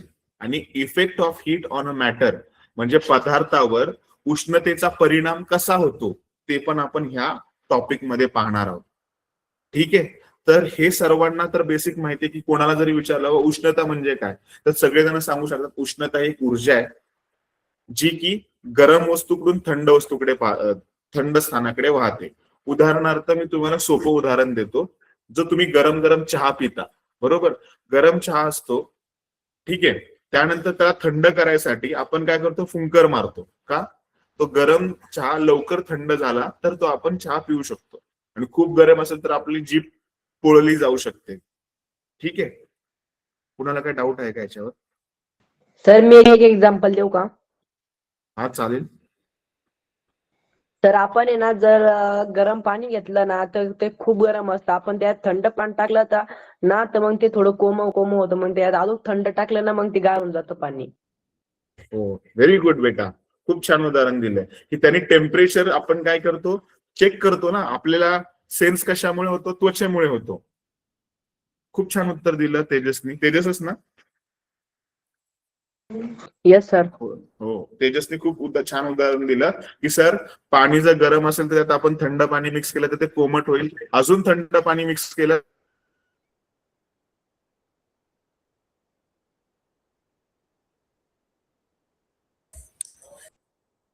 रेडिएशन काय आहे ते आपण समजून घेऊया, म्हणजे तुम्हाला अजून कळेल व्यवस्थित. पुढच्या स्लाइडवर जातोय मी. तर इम्पॉर्टंट पॉइंट काय आहेत की टेम्परेचर वर्सेस हीट. की टेम्परेचर जे मेजर केलं जातं ते सेल्सिअस आणि केल्विन मध्ये मेजर केलं जातं, आणि हीट जी मेजर केली जाते ना ती जूल्स मध्ये मेजर केली जाते. हे ह्या दोघांमधला हा फरक आहे की टेम्परेचर मोजायचं म्हटलं तर डिग्री सेल्सिअस किंवा डिग्री केल्विन हे एकक वापरतो आपण, युनिट वापरतो, आणि हीट मेजर करायचं असेल तर जूल, हे कॅपिटल जे ने दाखवतात. आता मोड ऑफ हीट ट्रान्सफर म्हणजे काय, उष्णता हस्तांतरित करायचे प्रकार आहेत. कोणतं? तर संवहन म्हणजे कन्व्हेक्शन, कंडक्शन म्हणजे चालकता म्हणजे वाहून घेऊन जाण्याची क्षमता. ठीक आहे, कंडक्शन म्हणजे संवहन, आणि कन्व्हेक्शन म्हणजे सॉरी उलट झालं इथं, मी मराठीत एक्सप्लेनेशन दिले. Conduction means through a solid, म्हणजे एक पदार्थ म्हणजे उष्णता वाहून घेण्यासाठी ज्याची गरज असते त्याला बोलतो आपण कंडक्शन. कन्व्हेक्शन मीन्स फ्लुइड्स, म्हणजे ती कशातने वाहून घेऊन जाऊ शकते. आणि लास्ट आहे रेडिएशन म्हणजे प्रारण, म्हणजे माध्यमाशिवाय काही ठिकाणी हीट एका प्रकारातून दुसऱ्या ठिकाणी ट्रान्सफर केली जाते, त्यासाठी तिला माध्यमाची गरज नसते. अशा गोष्टीला आपण बोलतो रेडिएशन. रेडिएशनद्वारे हीट प्रोव्हाइड केली जाते, त्याला मीडियमची गरज नसते. त्याला अल्ट्राव्हायोलेट रेज किंवा मायक्रोवेव्ह मध्ये आपण जे गोष्ट ठेवतो त्याला कोणत्याही माध्यमाची गरज नसते, म्हणजे त्या गोष्टीमध्ये आपण उष्णता एका प्रकारातून दुसऱ्या प्रकारात स्थानांतरित करू शकतो, त्याला बोलतो आपण रेडिएशन. कन्व्हेक्शन साठी आपल्याला मटेरियल मीडियमची गरज असते, कंडक्शन साठी पण मटेरियल मीडियमची गरज असते. आपण क्वेश्चन आन्सर मध्ये ह्याला व्यवस्थित समजून घेऊ जेणेकरून तुमचा हा कॉन्सेप्ट व्यवस्थित लक्षात राहील. इथपर्यंत सर्वांना कळालंय का? पुन्हा हे संवहन आणि वाहकता हे पुन्हा सांगू का तुम्हाला? नाही सर, कळलं. ठीक आहे. नेक्स्ट आहे स्पेसिफिक हीट कॅपॅसिटी, म्हणजे विशिष्ट पदार्थाची उष्मा. जर तुम्हाला 1 किलोग्राम पदार्थाचा टेम्परेचर 1 अंश सेल्सिअसने वाढवायचं असेल तर त्यासाठी जी ऊर्जा लागते त्याला बोलतो आपण स्पेसिफिक हीट. जी एनर्जी लागते त्याला बोलतो आपण स्पेसिफिक हीट. दुसरं आहे एक्सपान्शन ऑन हिटिंग, म्हणजे कोणताही लोखंडाचा पदार्थ त्याला आपण खूप गरम केला तर त्याच्यामध्ये काय होते, त्याच्या लेंथ मध्ये चेंजेस होतो, म्हणजे ते प्रसरण पावतात. म्हणजे एखादा पदार्थ जर गरम झाला तर ते प्रसरण पावतात. म्हणजे काय, तर उदाहरणार्थ आपण आईस घेऊया. आईसला जर आपण हीट केलं तर तो लिक्विड मध्ये कन्वर्ट होतो, म्हणजे वॉटरमध्ये कन्वर्ट होतो, कारण की तो प्रसरण पावला. आणि त्या वॉटरला अजून हिट केलं तर ते अजून लांब पसरतात म्हणजे काय, ते गॅसमध्ये कन्वर्ट होतं. म्हणजे पहिला होता सॉलिड, तो झाला लिक्विड, लिक्विड पासून पुन्हा कशामध्ये गेला, गॅसमध्ये. मग एक्सपान्शन ऑफ हीट म्हणजे काय, की गरम झाल्यावर पदार्थ काय होतो, विस्तारला जातो आणि मग त्याचं रूपांतरण बदलतं, स्टेट बदलते, solid to liquid, liquid to gas. आणि नेक्स्ट आहे इन्सुलेटर अँड कंडक्टर्स. म्हणजे हीट कशातनं पास आउट होते, तर कंडक्टर्स मधनं पास आउट होते, इन्सुलेटर मधनं पास आउट होत नाही. म्हणजे धातू, मेटल्स. 8:30 लोक 8:02 झाला तशी 8:30ला केलं. कुणाचा तरी माईक ऑन आहे, ऑफ कराल का? ठीक आहे. नेक्स्ट आहे ह्या डायग्राम्स, ज्याच्यामुळे आपल्याला हीट समजते. ठीक आहे, आपण नेक्स्ट टॉपिक कडे जाऊया. नेक्स्ट टॉपिक आहे आपला फोर्स. फोर्स म्हटलं ना की आपल्या समोर हे चित्र उभं राहिलं पाहिजे. पुल अँड पुश हे बेसिक एक्झाम्पल आहे. दरवाजा आपण उघडताना पुल आणि पुश करतो ना, बरोबर ना? तर जेव्हा कधी आपण फोर्स बद्दल विचार करू तर आपल्या समोर पहिले हे दोन एक्झाम्पल उभे राहतात, पुश अँड पुल. या ठिकाणी आपण फोर्स लावतो. समजा माझ्या घरामध्ये कबर्ड आहे, त्या कबर्डला मला दुसऱ्या ठिकाणी शिफ्ट करायचं आहे, तर मला पुश करावं लागेल, म्हणजे फोर्स अप्लाय करावा लागेल. जेव्हा मी पुश करतो म्हणजेच मी फोर्स अप्लाय करतो एका ऑब्जेक्टवर. ठीक आहे, त्याला ढकलतो. आणि पुल म्हणजे काय करतो, खेचतोय. म्हणून बघा एक्झाम्पल दिलंय की एखादा मित्र, दोन मित्र आहेत, त्यांच्या समोर एक वस्तू आहे लाकडी कपाटासारखी. जो पाठीमागचा मित्र आहे तो पुश करतोय, म्हणजे तो ढकलतोय, आणि पुढचा जो मित्र आहे तो रशी लावून त्याला ओढतोय, म्हणजे खेचतोय. ठीक आहे, पुश आणि पुल म्हणजे काय असतं, तर आपलं बल असतं. ह्याचे टाइप्स पण बघूयात आपण. Force is a push or pull that can change the shape, speed or direction of an object. Force म्हणजे ढकलणे किंवा ओढणे, ज्याच्यामुळे वस्तूची गती, दिशा किंवा आकार बदलतो, त्याला आपण काय बोलतो, फोर्स बोलतो. आता तुमच्याकडे कोणती वस्तू असेल, म्हणजे समजा एखादी वस्तू आहे, त्याच्यावर तुम्ही मारलं, खूप काही जरी सॉफ्ट मटेरियल आहे, त्याला जर तुम्ही फोर्स अप्लाय केला तर त्याचा शेप बदलला, आकार बदलला. का? कारण त्याच्यावर तुम्ही फोर्स लावला होता. ठीक आहे, आणि तो फोर्स काढल्यानंतर परत ती गोष्ट आहे तशी झाली, तर त्या फोर्समुळे जो काही बदल होतो त्याला काय बोलतो, दिशा किंवा आकार बदलतो, त्या सगळ्या गोष्टीला आपण फोर्स बोलतो. उदाहरणार्थ आपण जे चालतो ना, ते सुद्धा फोर्समुळेच चालतो, अदरवाईज चालू शकत नाही. ह्याचं सोपं उदाहरण सांगतो की जर रस्त्यावर सगळीकडे ऑइल पडलं असेल आणि त्या ठिकाणावरनं आपल्याला जायचं असेल तर आपण घसरून पडतो. का? जर फ्रिक्शनल फोर्स नसेल, फ्रिक्शनल फोर्स म्हणजे घर्षण बल नसेल ना, तर आपण रस्त्याने चालू पण शकत नाही. खूप सपाट रस्ता असेल तर आपण त्याच्यावरनं घसरून पडतो, का तर फ्रिक्शन नसेल तर. तर पहिले आपल्याकडं फोर्सचे प्रकार आहेत, ते 3 प्रकार आपण समजून, पहिले 2 प्रकार समजून घेऊया. Contact force and non contact force. Contact force म्हणजे काय, की ज्या ठिकाणी दोन वस्तू एकमेकांवर फोर्स प्रयुक्त करतात. म्हणजे इथे आपण एक उदाहरण घेतले बघा, एक मुलगा, 2 मुलं आहेत की त्या कपटला एक जण पुश करतोय, एक जण पुल करतोय. पण पुश करताना त्यांनी त्याचे हात कशावर लावलेले आहेत, कपाटावर लावलेले आहेत, आणि पुल करताना त्यांनी रस्सी त्या कपाटाला लावलेली आणि तो खेचतोय. मग हे दोघांचा स्पर्श एकमेकांना झालेला आहे, म्हणजे कॉन्टॅक्ट झालेला आहे. ह्याला बोलतो आपण कॉन्टॅक्ट फोर्स. आणि नॉन कॉन्टॅक्ट फोर्स म्हणजे काय, की ज्या ठिकाणी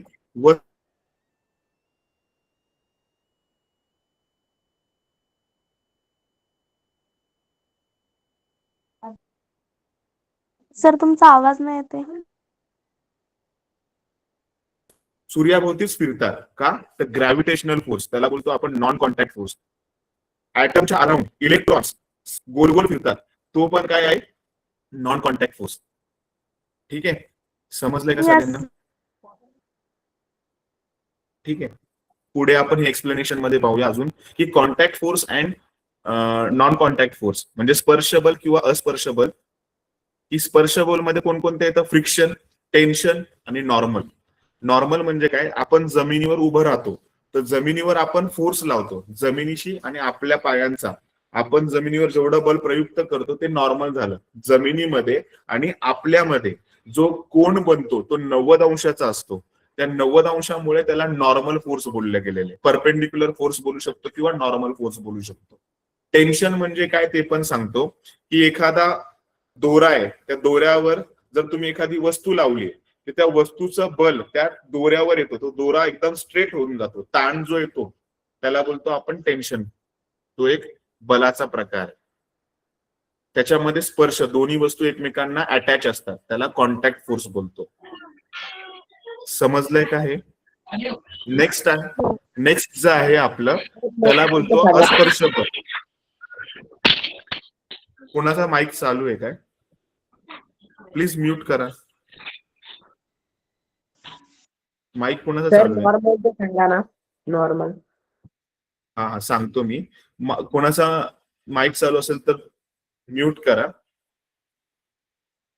नॉर्मलचं मी सांगतो.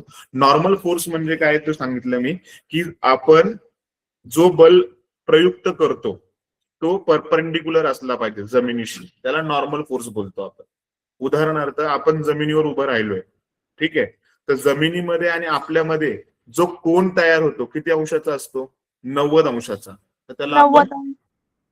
तर त्याला आपण नॉर्मल फोर्स बोलतो. जमिनीसाठी आपलं जे फोर्स लागलेलं आहे ती नॉर्मल रिॲक्शन बोलतो, त्याला नॉर्मल प्रतिक्रिया किंवा प्रतिबल बोलतो. त्याला आपण नॉर्मल फोर्स बोललं गेलं जातं. तो कॉन्टॅक्ट फोर्स आहे, कारण की जमिनीवर आपला पाय टच असतो आणि जमीन पण तेवढाच बल आपल्या बॉडीवर प्रयुक्त करते, म्हणून आपण जमिनीवर चालू शकतो. न्यूटनचा 3रा लॉ, क्रिया प्रतिक्रिया बल. इयत्ता 9वी मध्ये आपल्याला आहे हा टॉपिक, पहिलाच लेसन सायन्स मधला. हो सर. Yes sir. समजलं का? न्यूटन फर्स्ट लॉ नाही, 3रा law, 3rd law. Every action there is equal and opposite reaction. प्रत्येक क्रियेसाठी प्रतिक्रिया बल हे असतंच, पण या ठिकाणी दोन्ही वस्तूंवर वेगवेगळं बल प्रयुक्त होतं. ठीक आहे. नेक्स्ट आहे बॅलन्स अँड अनबॅलन्स फोर्स, समतोल आणि असमतोल बल. ठीक आहे, की balance force produces no change in the motion. म्हणजे एखादी गतिमान अवस्था असेल तर त्यात बॅलन्स फोर्स मोशन मध्ये काहीच बदल करत नाही. अनबॅलन्स फोर्स काय करतो? मोशन मध्ये बदल करतो, चेंज करतो, प्रोड्यूस ऍक्सेलरेशन. उदाहरणार्थ सांगतो, मी आणि माझा मित्र रेस करत होतो. ठीक आहे, रेस म्हणजे धावत होतो, धावायची शर्यत लावली होती. तर त्याला काय असं वाटलं की मी तशा पुढे जातोय. आम्ही दोघं समान बल लावत होतो जमिनीवर आणि दोघांचा स्पीड सेम होता, एक समान वेगाने चाललो होतो. पण त्याला वाटलं की मी त्याच्या पुढे जाईल, म्हणून त्यांनी काय केलं, मला पुश केलं. बघा, पुन्हा काय केलं, पुश केलं. पुश केल्यामुळे काय झालं, माझा बॅलन्स गेला आणि मी खाली पडलो. तर माझा स्पीड मध्ये काय झाला, चेंजेस झाला. मग अनबॅलन्स फोर्समुळे काय होतं, मोशन मध्ये चेंज होतो आणि बॅलन्स फोर्समुळे मोशन मध्ये चेंज होत नाही. समजलंय का बॅलन्स फोर्स आणि अनबॅलन्स फोर्स? Yes sir. त्याला आपण न्यूटनचा 2रा लॉ पण बोलतो, force is equal to mass into acceleration. आणि नेक्स्ट आहे friction. Friction means opposes the motion, depends on the nature of the surface and normal to the force. Friction काय करतं, गतीला विरोध करतं. पृथ्वीचा पृष्ठभाग आणि नॉर्मल बलावर फ्रिक्शनल अवलंबून असतं. उदाहरणार्थ सांगतो की आपण ज्यावेळेस जमिनीवर उभं राहतो तेव्हा आपण जो फोर्स आहे तो जमिनीवर लावतो, जमीन तेवढंच बल आपल्या बॉडीवर अप्लाय करते, तो झाला नॉर्मल फोर्स. जमिनीचा पृष्ठभाग जर खडबुडीत असेल, रफ सरफेस असेल, तर आपण त्याच्यावरनं चालू शकतो, पण वेळ लागेल, पण आपण पडू शकत नाही, कारण की त्या ठिकाणी फ्रिक्शन जास्त असतं. आणि जर तो सरफेस फ्लॅट असेल तर फ्रिक्शन 0 होऊन जाईल आणि आपण स्लाइड करून घसरू शकतो. समजलंय का फ्रिक्शनल फोर्स? हो सर. Yes ma'am. म्हणून म्हणून बघा की व्हेरी गुड. मी असं एक एक्झाम्पल सांगतो. रस्त्यावर जर ऑइल पडलं असेल, ऍक्सिडेंट, कुठली गाडी जर कंटेनर असेल, ऑइलचा टँकर, जर रस्त्यावर ऍक्सिडेंटली सगळं ऑइल पडलं असेल तर त्या ठिकाणी काय केलं जातं, वाहतूक थांबवली जाते. जे गाड्या ज्या ट्रॅव्हल करत असतील त्यांना थांबवलं जातं. त्या रस्त्यावर माती किंवा दुसरे काही पदार्थ टाकले जातात, कारण की ऑइलमुळे काय होतं की फ्रिक्शन जे आहे रोड सरफेस मधलं ते निघून जातं. आणि मग अशा ठिकाणी जर आपण गाडी चालवली तर फ्रिक्शन न मिळाल्यामुळे टायर आणि जमिनीमध्ये काहीच फ्रिक्शन न राहिल्यामुळे गाडी काय होते स्लिप होते आणि घसरून भरपूर 4-5 गाड्या एकमेकांवर आदळू शकतात. मग त्या ठिकाणी काय केलं जातं, जर अशा ठिकाणी खूप ऑइल पडलं असेल तर त्या ठिकाणी रेती टाकली जाते. रेती टाकल्यानंतर मग बाकीच्या गाड्या सोडल्या जातात आणि काही दिवसांनी त्या रेतीसोबत ते जे स्टिकी पार्टिकल असतात ते ऑइल असतं ते निघून जातं.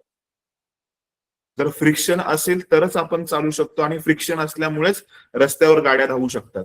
जर फ्रिक्शन झिरो झालं तर काय होतील, गाड्या स्किड करतील, घसरतील आणि ऍक्सिडेंट होऊ शकतात. लास्ट आहे ऍक्शन रिॲक्शन फोर्स, क्रिया प्रतिक्रिया. हा मयूर, काही डाऊट होता का तुझा? हॅलो. हा मयूर, तुला काय विचारायचं होतं का?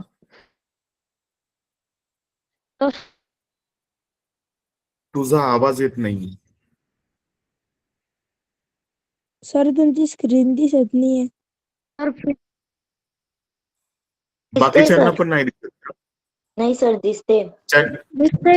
हा, स्क्रीन दिसते. ज्यांना स्क्रीन दिसत नाहीये ना त्यांनी मीटिंग लेफ्ट करून पुन्हा रिजॉईन करा. नेटवर्क इश्यू असल्यामुळे असं होतं. आता आपण बरेच जण जॉईन झालो ना तर नेटवर्कमुळे असं होतं बऱ्याचदा. रिजॉईन करा मला लगेच. इथपर्यंत आपण थांबूयात. आपण या टॉपिक मध्ये पाहिलं सुरुवातीला मोशनचे टाइप्स पाहिले, त्याच्यानंतर आपण पाहिलं हीट आणि हीट नंतर आपण पाहिलं फोर्स. आतापर्यंत आपण ज्या काही गोष्टी पाहिल्यात त्याच्यावर आपण आता क्वेश्चन आन्सर पाहूया. कोणाला काही डाऊट असतील तर मला आत्ताच सांगा, मी रिपीट करतो. हा, हॅलो सर. हा, मी आजच जॉईन झालोय क्लासला.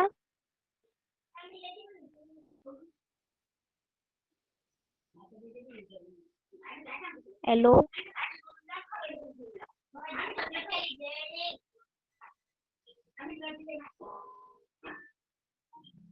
तर स्क्रीन नाही दिसत आहे आणि आवाज पण नाही येते.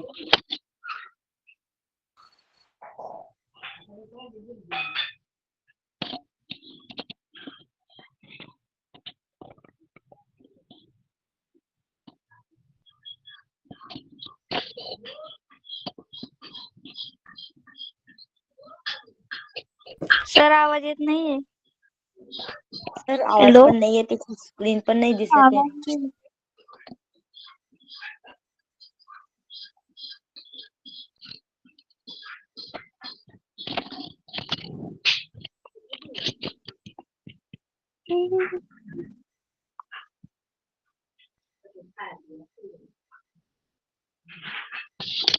सर आवाज येत नाहीये.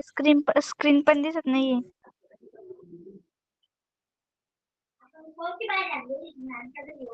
Yes, sir.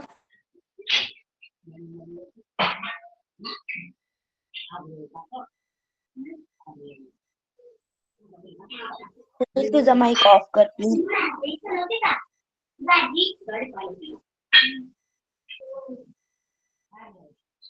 Sir, left. Hello sir. Sir, left झाले. सर लेफ्ट झाले आहेत. सर लेफ्ट नाही झाले सर. सरांच्या हो नेटवर्क मध्ये प्रॉब्लेम. हो चालेल.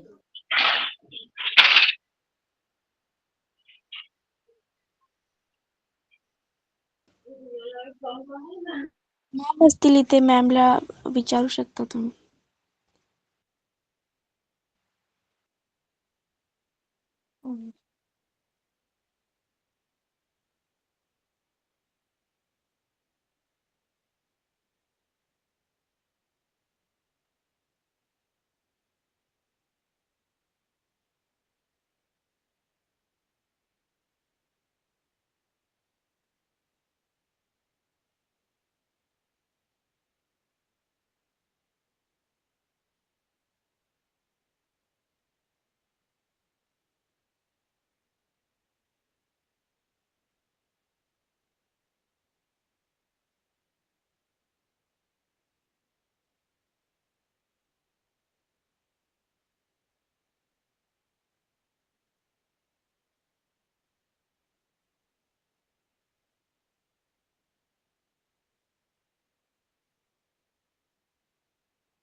Hello ma'am.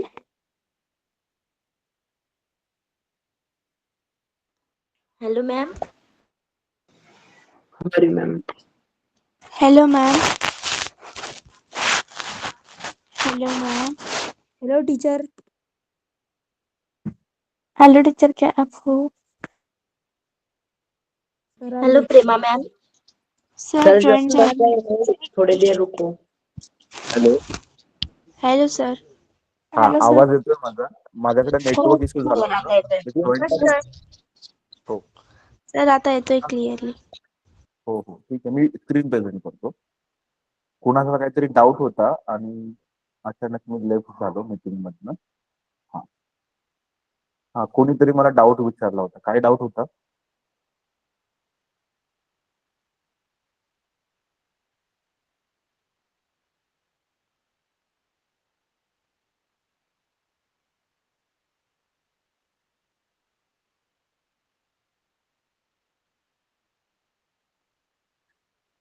हा, कोणाला काही डाऊट होता का? पुन्हा रिपीट करू काय?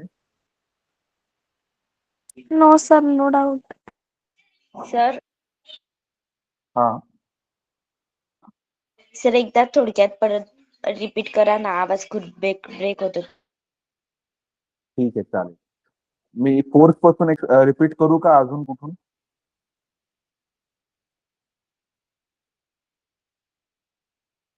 ठीक आहे, मी फोर्स एक्सप्लेन करतो पुन्हा. आपण फोर्सचे टाइप्स पाहतोय इथे. तर फोर्स मध्ये हॅलो सर. हा, सुनील. हा, तुमचा आवाज लई गुतोय. अजूनही मी आता तर नेटवर्क माझ्याकडे स्टेबल नेटवर्क आहे आता. Okay no sir. सर, आता क्लिअरली येतोय. सर येतोय क्लिअर. हा, ठीक आहे. जर नसेल तुम्हाला आवाज येत ना, आता जर नसेल ना काही काही गोष्ट नसेल कळाली ना, तर आपला रेकॉर्डिंग सेक्शन आहे त्याच्यामधून पुन्हा समजून घ्या. मी एक्सप्लेन करतोय फोर्स पुन्हा. फोर्स मध्ये आपण आता टाइप्स ऑफ फोर्स पाहत होतो. तर त्याच्यामध्ये कॉन्टॅक्ट फोर्स. सगळ्यांनी म्यूट करा, माईक म्यूट करा, कारण की काही लोकांचे माईक अनम्यूट आहेत तर मला डिस्टर्बन्स होतोय. वेदिका, सुनील, तुमचे माईक म्यूट वर पाहिजे. जर डाऊट असेल तर तुम्ही अनम्यूट करून माझ्याशी बोला. ठीक आहे. Okay sir. फर्स्ट आहे आपलं contact and non contact force. म्हणजे बलांचे असे प्रकार आहेत. त्याच्यामध्ये स्पर्श बल आणि अस्पर्श बल असे दोन प्रकार पडतात. ज्याच्यामध्ये आपल्याला स्पर्श बल म्हणजे उदाहरण सांगितलं होतं की दोन व्यक्ती काय करतात, एक कपट जे आहे ते पुश करून किंवा पुल करून पुढे ढकलतात. तर त्या ठिकाणी स्पर्श होतोय आपल्या हातांचा आणि एक बॉडी दुसऱ्या काय करते, फोर्स अप्लाय करते. मग त्याला बोलतो आपण कॉन्टॅक्ट फोर्स. मग ते असतं फ्रिक्शनल फोर्स. त्याचं उदाहरण आहे फ्रिक्शनल फोर्स, टेन्शन आणि नॉर्मल. आता फ्रिक्शनल म्हणजे काय, तर एखादी कार ती रस्त्यावर धावते तर तिच्या टायरचं जे फ्रिक्शन आहे ते रोड सोबत होत आहे. कार काय करते, त्या रस्त्यावर बल प्रयुक्त आणि रस्ता पण तेवढाच बल त्या कार प्रयुक्त करतोय. सर म्हणून स्क्रीन त्यांच्या नाही दोघांमध्ये दिसत आहे. फ्रिक्शन होत. कोणाला आता नाही दिसते दिसत सर. स्क्रीन? ओके. तर त्याला आपण काय बोलतो, फ्रिक्शनल फोर्सला. फ्रिक्शनल फोर्स हे कॉन्टॅक्ट फोर्सचं एक्झाम्पल. टेन्शन म्हणजे काय ते पण सांगतो. एखादा दोरा आहे, त्या दोऱ्याला तुम्ही एक जड वस्तू बांधली तर त्या दोऱ्यावर जो ताण येतो ना, तो पण एक बलाचा प्रकार आहे. त्याला बोलतो आपण टेन्शन फोर्स. टेन्शन फोर्स का, कारण की त्या वस्तूचं वजन हे जमिनीच्या दिशेने, ठीक आहे, पण त्या एखाद्या वस्तूचं जे वजन जमिनीच्या दिशेने, पण ती वस्तू एखाद्या दोऱ्याला बांधली, त्या दोऱ्यावर एक ताण येतो, तो दोरा खेचला जातो किंवा ती रस्सी खेचली जाते. त्या रस्सीमध्ये असलेला जो खेचला जाणारा जो परिणाम जो होतो ना, त्याला बोलतो आपण टेन्शन. ते पण कॉन्टॅक्ट फोर्स मुळेच होतात. नॉर्मल फोर्स म्हणजे मी एक्झाम्पल सांगितलं होतं, जसं आपण जमिनीवर उभे राहतो तर जमिनीसोबत आपलं कॉन्टॅक्ट आहे. मग आपली बॉडी जमिनीवर जेवढा फोर्स प्रयुक्त करते त्याला आपण नॉर्मल फोर्स बोलतो. आणि जमीन पण तेवढाच फोर्स आपल्या बॉडीवर प्रयुक्त करते, अप्लाय करते. ते एक्झाम्पल नॉर्मलचं. अस्पर्श बल म्हणजे काय, गुरुत्वाकर्षण. कोणतीही वस्तू जर आपण हवेत फेकली तर ती जमिनीकडेच खेचली जाते, हे गुरुत्वाकर्षण. किंवा सगळे प्लॅनेट सूर्याभोवती फिरतात. म्हणजे सूर्य आणि पृथ्वी एकमेकांना चिपकलेले आहेत का? नाहीये. पण तरी सुद्धा ते काय करतात? सूर्याभोवती फिरतात. ते त्या ठिकाणी आहे ग्रॅव्हिटेशन मीन्स गुरुत्वाकर्षण. चुंबकीय बल म्हणजे चुंबकामुळे दोन वस्तू एकमेकांशी कनेक्ट नाही होत पण एका ठिकाणी स्थिर होतात. तर त्याला आपण चुंबकीय बल आणि गुरुत्वाकर्षण बल हे नॉन कॉन्टॅक्ट फोर्स आहे. बॅलेन्स फोर्स, अनबॅलेन्स फोर्स म्हणजे काय? एखादी वस्तू समान गतीने धावत असेल तर त्याला आपण बॅलेन्स फोर्स बोलतो. अनबॅलेन्स फोर्स म्हणजे काय? दोन व्यक्ती धावत होत्या, एका व्यक्तीने दुसऱ्यावर फोर्स लावल्यामुळे दुसरी व्यक्ती खाली पडते. मग त्याच्या वेलॉसिटी मध्ये म्हणजे मोशन मध्ये जो चेंजेस होतो त्याला अनबॅलेन्स फोर्स बोलतो. न्यूटनचा दुसरा नियम या ठिकाणी लागू होतो. फ्रिक्शनल फोर्स म्हणजे काय? आपण जेव्हा चालतो, धावतो तेव्हा जमिनीमध्ये आणि त्याला फ्रिक्शनल फोर्स बोलतो. ठीक आहे. नेक्स्ट आहे ऍक्शन रिॲक्शन फोर्स, क्रिया प्रतिक्रिया बल. जेवढा फोर्स, जसं की आपण एखादा चेंडू भिंतीवर जेवढ्या ताकदीने मारू, ठीक आहे, रबर बॉल, तेवढाच तो आपल्याकडे उलट्या दिशेने येतो. का? कारण की जेवढा फोर्स आपण त्या बॉलवर लावला असेल तो भिंतीवर जाऊन भिंत काय करते तेवढाच डायरेक्शनने ते आपल्याकडे फेकते. त्याला क्रिया प्रतिक्रिया बल बोलतो आपण. किंवा एखादं रॉकेट जमिनीवर एअर प्रेशर म्हणजे गॅस खूप जोराने रिलीज करतं तर त्याची फॉरवर्ड रिॲक्शन काय होतं? ते वरच्या दिशेने ढकललं जातं. ठीक आहे. किंवा एखादा बलून म्हणजे फुगा, तुम्ही त्यात हवा भरली आणि त्याला उभा पकडून जमिनीवर सोडलं तर तो फुगा काय करतो? पूर्ण त्याच्या आतमधली हवा जमिनीवर फेकतो आणि तो फुगा वरच्या डायरेक्शन मध्ये जाऊन पुन्हा खाली पडतो. मग क्रिया प्रतिक्रिया बल, त्याला न्यूटनचा तिसरा लॉ बोलतो आपण. इथपर्यंत आपण थांबूयात आणि आता क्वेश्चन आन्सर स्टार्ट करूया. कोणाला काही डाऊट आहे का याच्यामध्ये? मध्ये डिस्टर्बन्स झाला होता. ठीक आहे, आपण क्वेश्चन आन्सर पाहूयात त्यावर.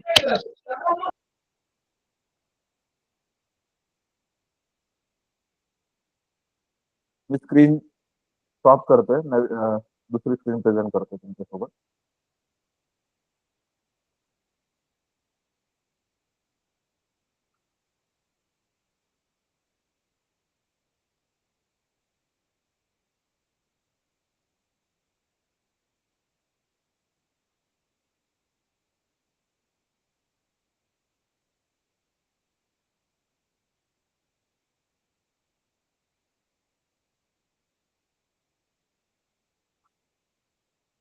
एक मिनिट.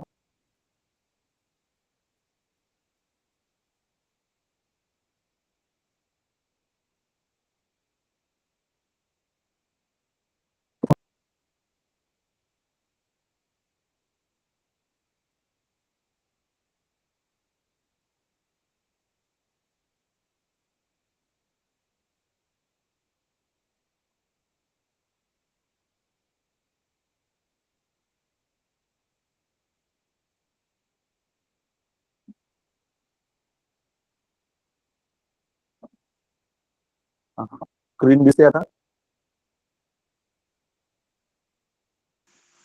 Yes sir.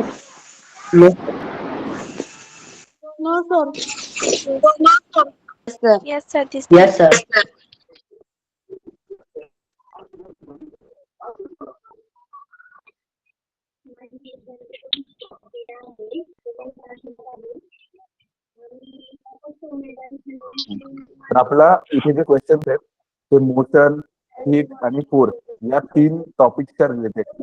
तर first question, first question sir का? फर्स्ट क्वेश्चन मी एक मिनिट, मी सगळ्यांना वेळ देणार. मी बोललो ना प्रत्येक जण असं बोलले तर मी प्रत्येकापर्यंत पोहोचू शकत नाही. ठीक आहे. तेजस मला सांगेल, पहिला क्वेश्चन एक्सप्लेन करतील आणि मग आन्सर सांगतील. Sir what is the motion म्हणजे गती काय आहे? तर change in option number B, change in position with respect to light. म्हणजे आता आहे ना गती ना आपण चेंज म्हणजे एखादा वस्तू ना इकडे तिकडे हलवली तर तिची Sunil Mhatre, position mike change off होते. कर. तर त्याची पोझिशन चेंज होती, मग त्याचा ऑप्शन नंबर बी. ओके. तेजसने उत्तर सांगितलंय व्हॉट इज मोशन. तेजस त्याचा अर्थ होतो, ज्यांना उत्तर कळालेलं नाही त्यांच्यासाठी पुन्हा रिपीट करतो. व्हॉट इज मोशन म्हणजे गती म्हणजे काय. इथे 4 पर्याय आहेत. पहिल्या पर्यायाचा अर्थ असा आहे की change in colour of an object. याचा अर्थ असा की पदार्थाचा काय किंवा एखाद्या वस्तूचा कलर बदलणे. दुसरं आहे change in position with respect to time. Change in position म्हणजे स्थान. एखाद्या वस्तूचं वेळेनुसार स्थान बदलणे. तिसरा ऑप्शन आहे change in shape of an object. एखाद्या वस्तूचा आकार बदलणे. आणि change in mass of an object. एखाद्या वस्तूचं वस्तुमान बदलणे. तर ह्याचं करेक्ट उत्तर आहे की मोशन म्हणजे वेळेनुसार एखादी वस्तू स्थान बदलते, पोझिशन बदलते. म्हणून ह्याचं करेक्ट ऑप्शन आहे बी. Question number 2. मला हरिओम विश्वकर्मा हा आन्सर सांगेल. हरिओम. Yes sir. सर मी क्लास जॉईन झालता पण थोडा कॉल मध्ये 4-5 कॉल आले तर मी लेट जॉईन झालता सर. बरं, मग तुला नाही माहिती का दुसऱ्या प्रश्नाचं उत्तर. नाही सर, मी तकरीबन 7:45 8:50 ला जॉईन झालता सर. बरं ठीक आहे, नो प्रॉब्लेम. मला या प्रश्नाचं उत्तर ज्योती सांगेल. ज्योती चव्हाण. Question number 2.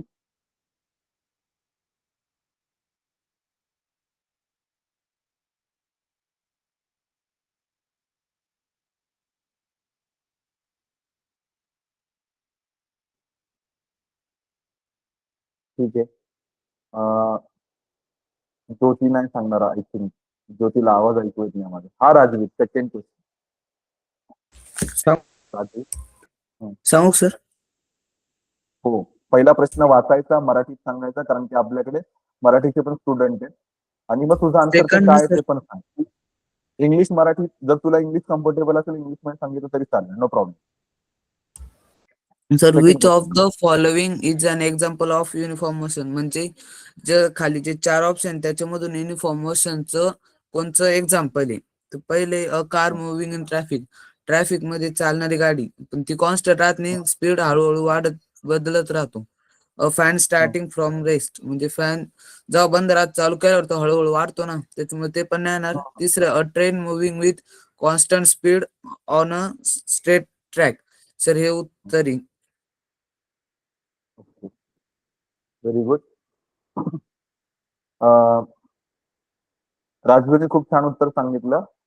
त्याचं म्हणणं असं होतं की आपल्याला जो क्वेश्चन विचारला, which of the following is an example. Example म्हणजे उदाहरण. पुढील दिलेल्या पर्यायापैकी कोणतं उदाहरण आहे कशाचं. युनिफॉर्म मोशनचं. युनिफॉर्म मोशन म्हणजे एक समान गती. मग एक समान गतीचं कोणतं उदाहरण आहे. तर पहिला ऑप्शन आहे a car moving in a traffic. Car कशामध्ये मूव्ह करते. ट्रॅफिक मध्ये. ट्रॅफिक मध्ये जर कार मूव्ह करते तर कधी तिचा स्पीड वाढेल, कधी कमी होईल. कमी जास्त असेल, ट्रॅफिक असेल तर गाडी थांबेल. आणि ट्रॅफिक सुटलं, रिलीज झालं तर गाडीचा स्पीड वाढेल. तर ती ट्रॅफिक नुसार मूव्ह करते, त्यामुळे हे ऑप्शन नसू शकतो. बी ऑप्शन आहे fan starting from rest. Rest पासून चालू केला म्हणजे फॅन जर चालू केला तर त्याचा सुरुवातीला स्पीड वाढत वाढत जातो आणि मग तो कॉन्स्टंट होतो. मग हे उत्तर पण चुकीचं आहे. सी ऑप्शन आहे अ train moving with a constant speed. एक समान स्पीडने ते ट्रॅव्हल करते ऑन अ स्ट्रेट ट्रॅक. सरळ ट्रॅकवर म्हणजे रुळावरती एका स्पीडने समान अंतराने स्पीड कम्प्लीट करते. तर ते उत्तर आपलं असू शकतं. आणि डी ऑप्शन आहे अ फॉलिंग लीफ. म्हणजे पान पडणं. तर पानाचा जो स्पीड आहे तो कमी जास्त असू शकतो, हवेवर डिपेंड करतो. तो याचं करेक्ट उत्तर आहे अ train moving with a constant speed. Question number 3 हा युनिटशी रिलेटेड आहे. तर याचं उत्तर मला नेहा मोरे सांगेल. Question number 3. सर मला एक्झॅक्ट माहित नाही पण आय थिंक आहे ना बी असेल त्याचा आन्सर. ओके, सर बी. मी सांगू का हरिओम? हा, हे हरिओम. आम्हाला शिकवलंय शाळेत. हा, काय sir S I unit of speed म्हणजे आपल्याला एस आय युनिटची स्पीड काय ते विचारली आहे. सर उत्तर आहे डी उत्तर आहे सर. मीटर पर सेकंड. Hello sir. हा, एक मिनिट शेड्यूल याच्यात. सर मी याचं एक्झाम्पल देऊ का कसं बी होईल असं. एक मिनिट नेहा, मी तुला उत्तर काय तुला सर? द्यायला वेळ देतो ओके जरा. सर. एका वेळी एकानेच बोला, मी प्रत्येकापर्यंत पोहोचतोय. सर तुम्ही सांगा, देईल तर मी. हा, तुला काय सांगायचं सांगू शकतेस नेहा. सर मला असं का वाटतं सांगू का सर? एक हो. एक सेकंद म्हणजे एस आहे ना, आपल्याला माहिती आहे की चाल अंतर काढ म्हणून त्याचे 1 मीटर सेकंद किंवा MS असे येते.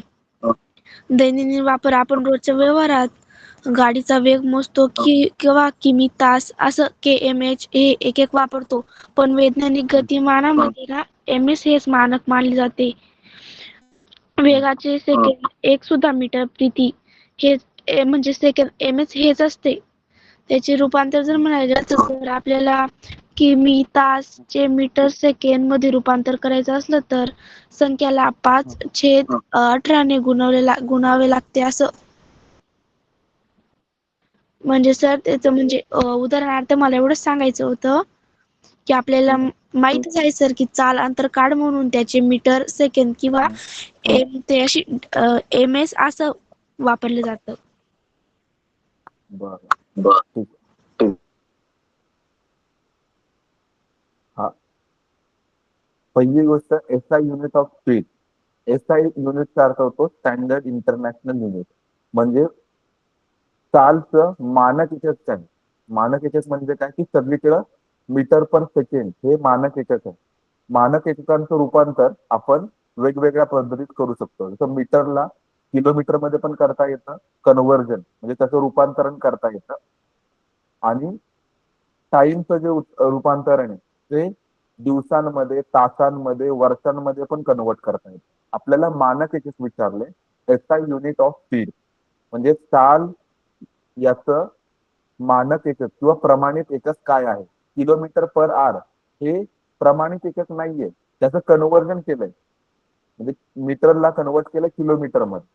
आणि बी ऑप्शन आहे फक्त मीटर, कारण की स्पीडचा जो फॉर्म्युला जो आहे आपला तो डिस्टन्स अपॉन टाइम म्हणून आहे. डिस्टन्स हे आपण मानक एककामध्ये मीटर मध्ये मेजर करतो आणि टाइम हा मानक एककासाठी सेकंड मध्ये मेजर करतो.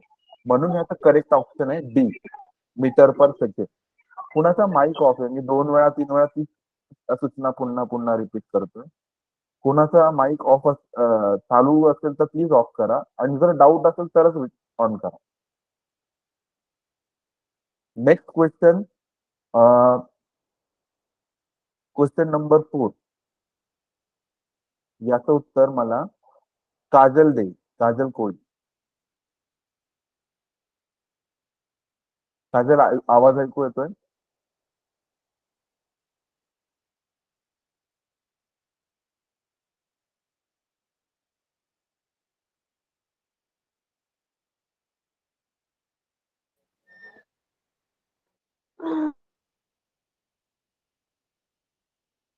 सर मी सांगू? एक मिनिट, मी काजलला विचारले. कृष्णा, तू पहिली उत्तरं तू दिलेत बऱ्याचदा, मग बाकीच्यांना असं वाटतं की सर त्यांना विचारतच नाही. तू सर प्रत्येकाला मी वेळ सांगू देतो. का? वेट. चैतन्य, तू सांगू शकतो? Yes sir. चैतन्य पवार. हा, हॅलो सर. क्वेश्चन नंबर, हा, सर आपण बायसिकल क्वेश्चन चालवत नंबर असलो. 4. हो सर. बायसिकल चालवत असलो तर आपण ब्रेक लागल्यावर तिथं सायकल थांबेल ना, तिथं काय घडून येईल? हम्म. फ्रिक्शन, हम्म. घर्षण तिथं होईल. ठीक आहे. क्वेश्चन असा आहे, when brakes are applied to a moving bicycle it stop due to. जर तुम्ही बायसिकल चालवताना जर ब्रेक अप्लाय केला म्हणजे ब्रेक लावला तर काय ती थांबते कशामुळे?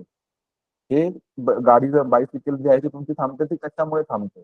ऑप्शन ए ग्रॅव्हिटी म्हणजे गुरुत्वाकर्षण, ऑप्शन बी फ्रिक्शन म्हणजे घर्षणामुळे, option C magnetism, option D heat. तर याचं उत्तर, करेक्ट उत्तर आहे फ्रिक्शन. घर्षण बल असल्यामुळे जो काही आपण ब्रेक लावलाय तो काय करतो, गाडीला किंवा जी बायसिकल आहे आपली तिला थांबण्यासाठी मदत करतो. ती कशामुळे थांबते? तर फ्रिक्शनमुळे. ग्रॅव्हिटी म्हणजे गुरुत्वाकर्षणामुळे नाही, आणि मॅग्नेटिझम म्हणजे चुंबकीय शक्ती जिथे नसते, आणि हीट म्हणजे उष्णता. तर ह्याचं करेक्ट उत्तर आहे फ्रिक्शन. आणि जर फ्रिक्शन नसेल आणि आपण जर ब्रेक दाबला तरी सुद्धा गाडी थांबणार नाही, गाडी घसरून आपण पडेल. त्यामुळं याचं करेक्ट उत्तर आहे फ्रिक्शन. नेक्स्ट एक पुढचा क्वेश्चन तो मला सांगेल Anushka. Question number 5. Yes sir. प्रश्न असा आहे, distance travel by an object can never be. त्याचा मराठीत वस्तूने कापलेले अंतर कधीही काय असू शकतात नाही असं विचारलेलं आहे. तर सर त्याचा आन्सर बी आहे, का लेस बेटा? Then displacement. का पण? काय रिझन असू शकतं?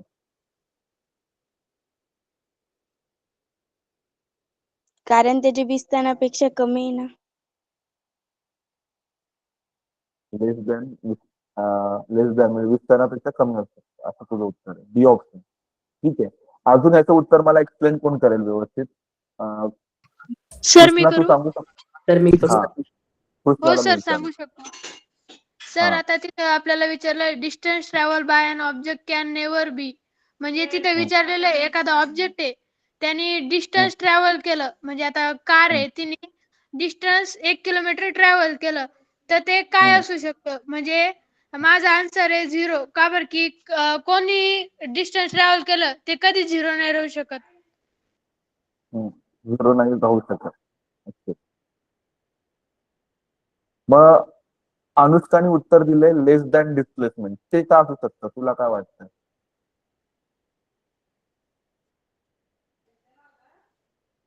सर मला याचं उत्तर देता नाही यायचं.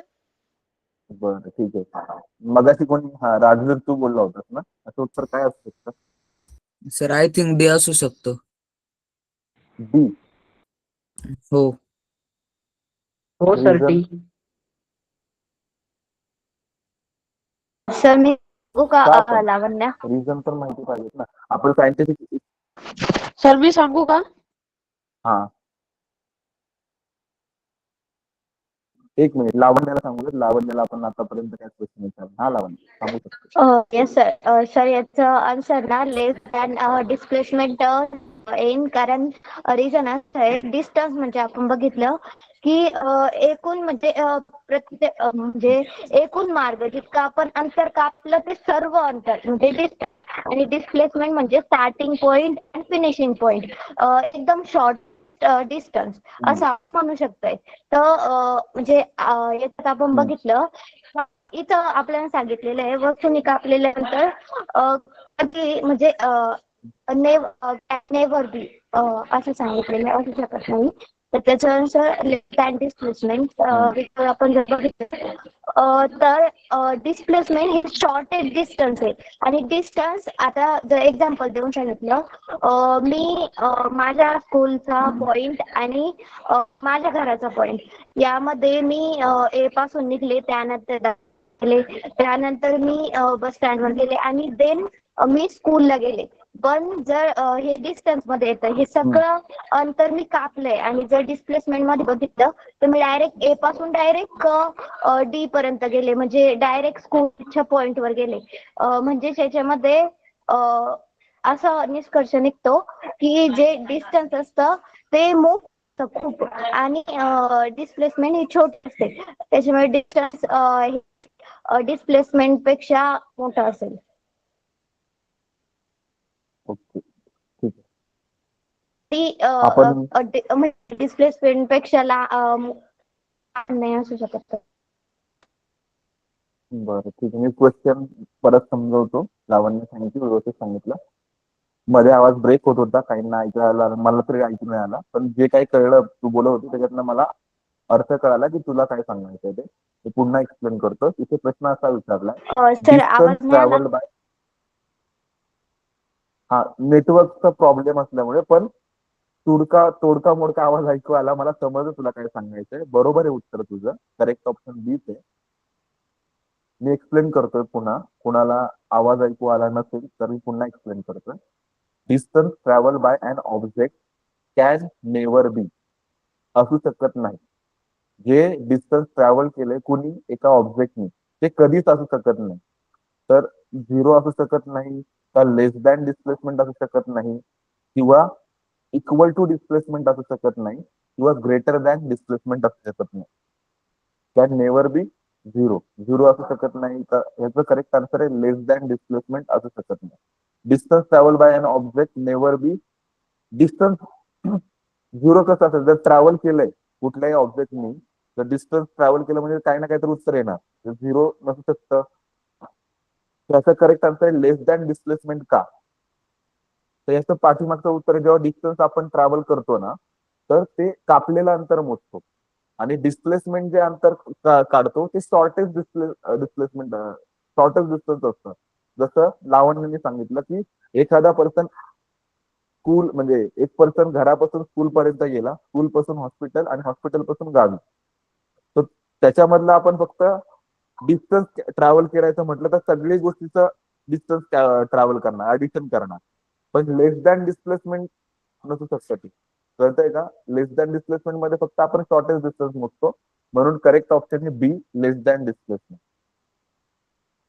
आपण इथपर्यंत थांबूयात. बाकीचे क्वेश्चन जे आहेत ते तुम्ही सॉल्व्ह करा. आपल्याकडं मागच्या सेशन मधले आणि या सेशन मधले असे 2 क्वेश्चन आहेत. तर उद्याचं जे नेक्स्ट आन्सर लेक्चर जे असेल, तर आपण क्वेश्चननी स्टार्ट करू आणि मग शेवटचं सेशन घेऊया, म्हणजे थेअरीकडे जाऊया. ठीक आहे? सर तर काही जे ग्रुपमध्ये PDF टाका. हा, मी ग्रुपमध्ये ही जी बाकीचे क्वेश्चन्स आहेत तुम्हाला ग्रुपमध्ये शेअर करतो. Hello sir. तुम्ही ते सॉल्व्ह करा, आणि जे काही डाऊट्स असतील ते आपण नेक्स्ट सेशन मध्ये पाहूया. आतापर्यंत इथे आपण थांबूया. ओके सर, आपले 5 बाय. क्वेश्चन झाले. 15 क्वेश्चन तुम्हाला होमवर्क साठी. चलो bye. Okay bye. Sir. Hello sir. Sir. हा, ओके सर. कोणाचा काही डाऊट आहे? Bye sir. करू शकता तुम्ही. Okay sir. Bye sir. Good night. Good night. Good night sir. Good night. Good night. Hello sir. हा सुनील. Hello sir. हा, ऐकतोय मी सुनील, बोल ना. Hello sir. Hello sir. हा, मला आवाज ऐकू येतोय, तू बोलू शकतो. हा सुनील बोल, मी ऐकतोय. माझे आम्ही मराठी आम्हाला हा तुझा आम्हाला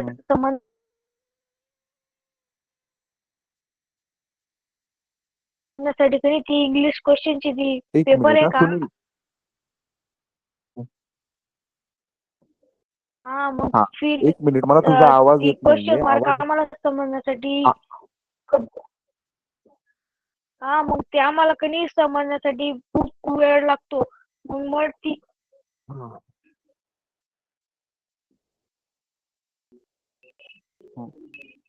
तुझा आवाज आहे ना ब्रेक होतोय अजूनही. मला एवढं कळालं की तुम्ही मराठी मीडियमचे आहात आणि क्वेश्चन समजायला वेळ लागतो, त्यामुळे पटपट उत्तर देता येत नाही, असं काही इथपर्यंत मी ऐकलं. मी काय सांगतो सर की इंग्लिश बाकीचं लेफ्ट कराल का हो सर. असं काही डाऊट नसेल तर, कारण की माझी मला ती त्याचा आवाज, की ती क्वेश्चन मराठी नाही येणार. तुमचं काही डाऊट नसेल तर माझा काही डाऊट नाही सर, इंग्लिश फक्त ती मधलं क्वेश्चन मराठी असणार ते. चालेल सर. ओके. क्वेश्चन तुला मराठीमध्ये हवेत असं तुझा डाऊट प्रश्न आहे, बरोबर? हो सर. हा, तर क्वेश्चन इंग्लिश मध्ये असतील, तुम्हाला ते इंग्लिश मध्ये सोडवायचं. मी तुम्हाला एक्सप्लेन करताना मराठीत करतोय, जेणेकरून तुम्हाला त्याचा अर्थ कळावा क्वेश्चनचा, आणि ते उत्तर काय ते समजा. ठीक ओके आहे? सर. ओके. हा चालेल सर. चलो बाय. हा, बाय बाय. Good night.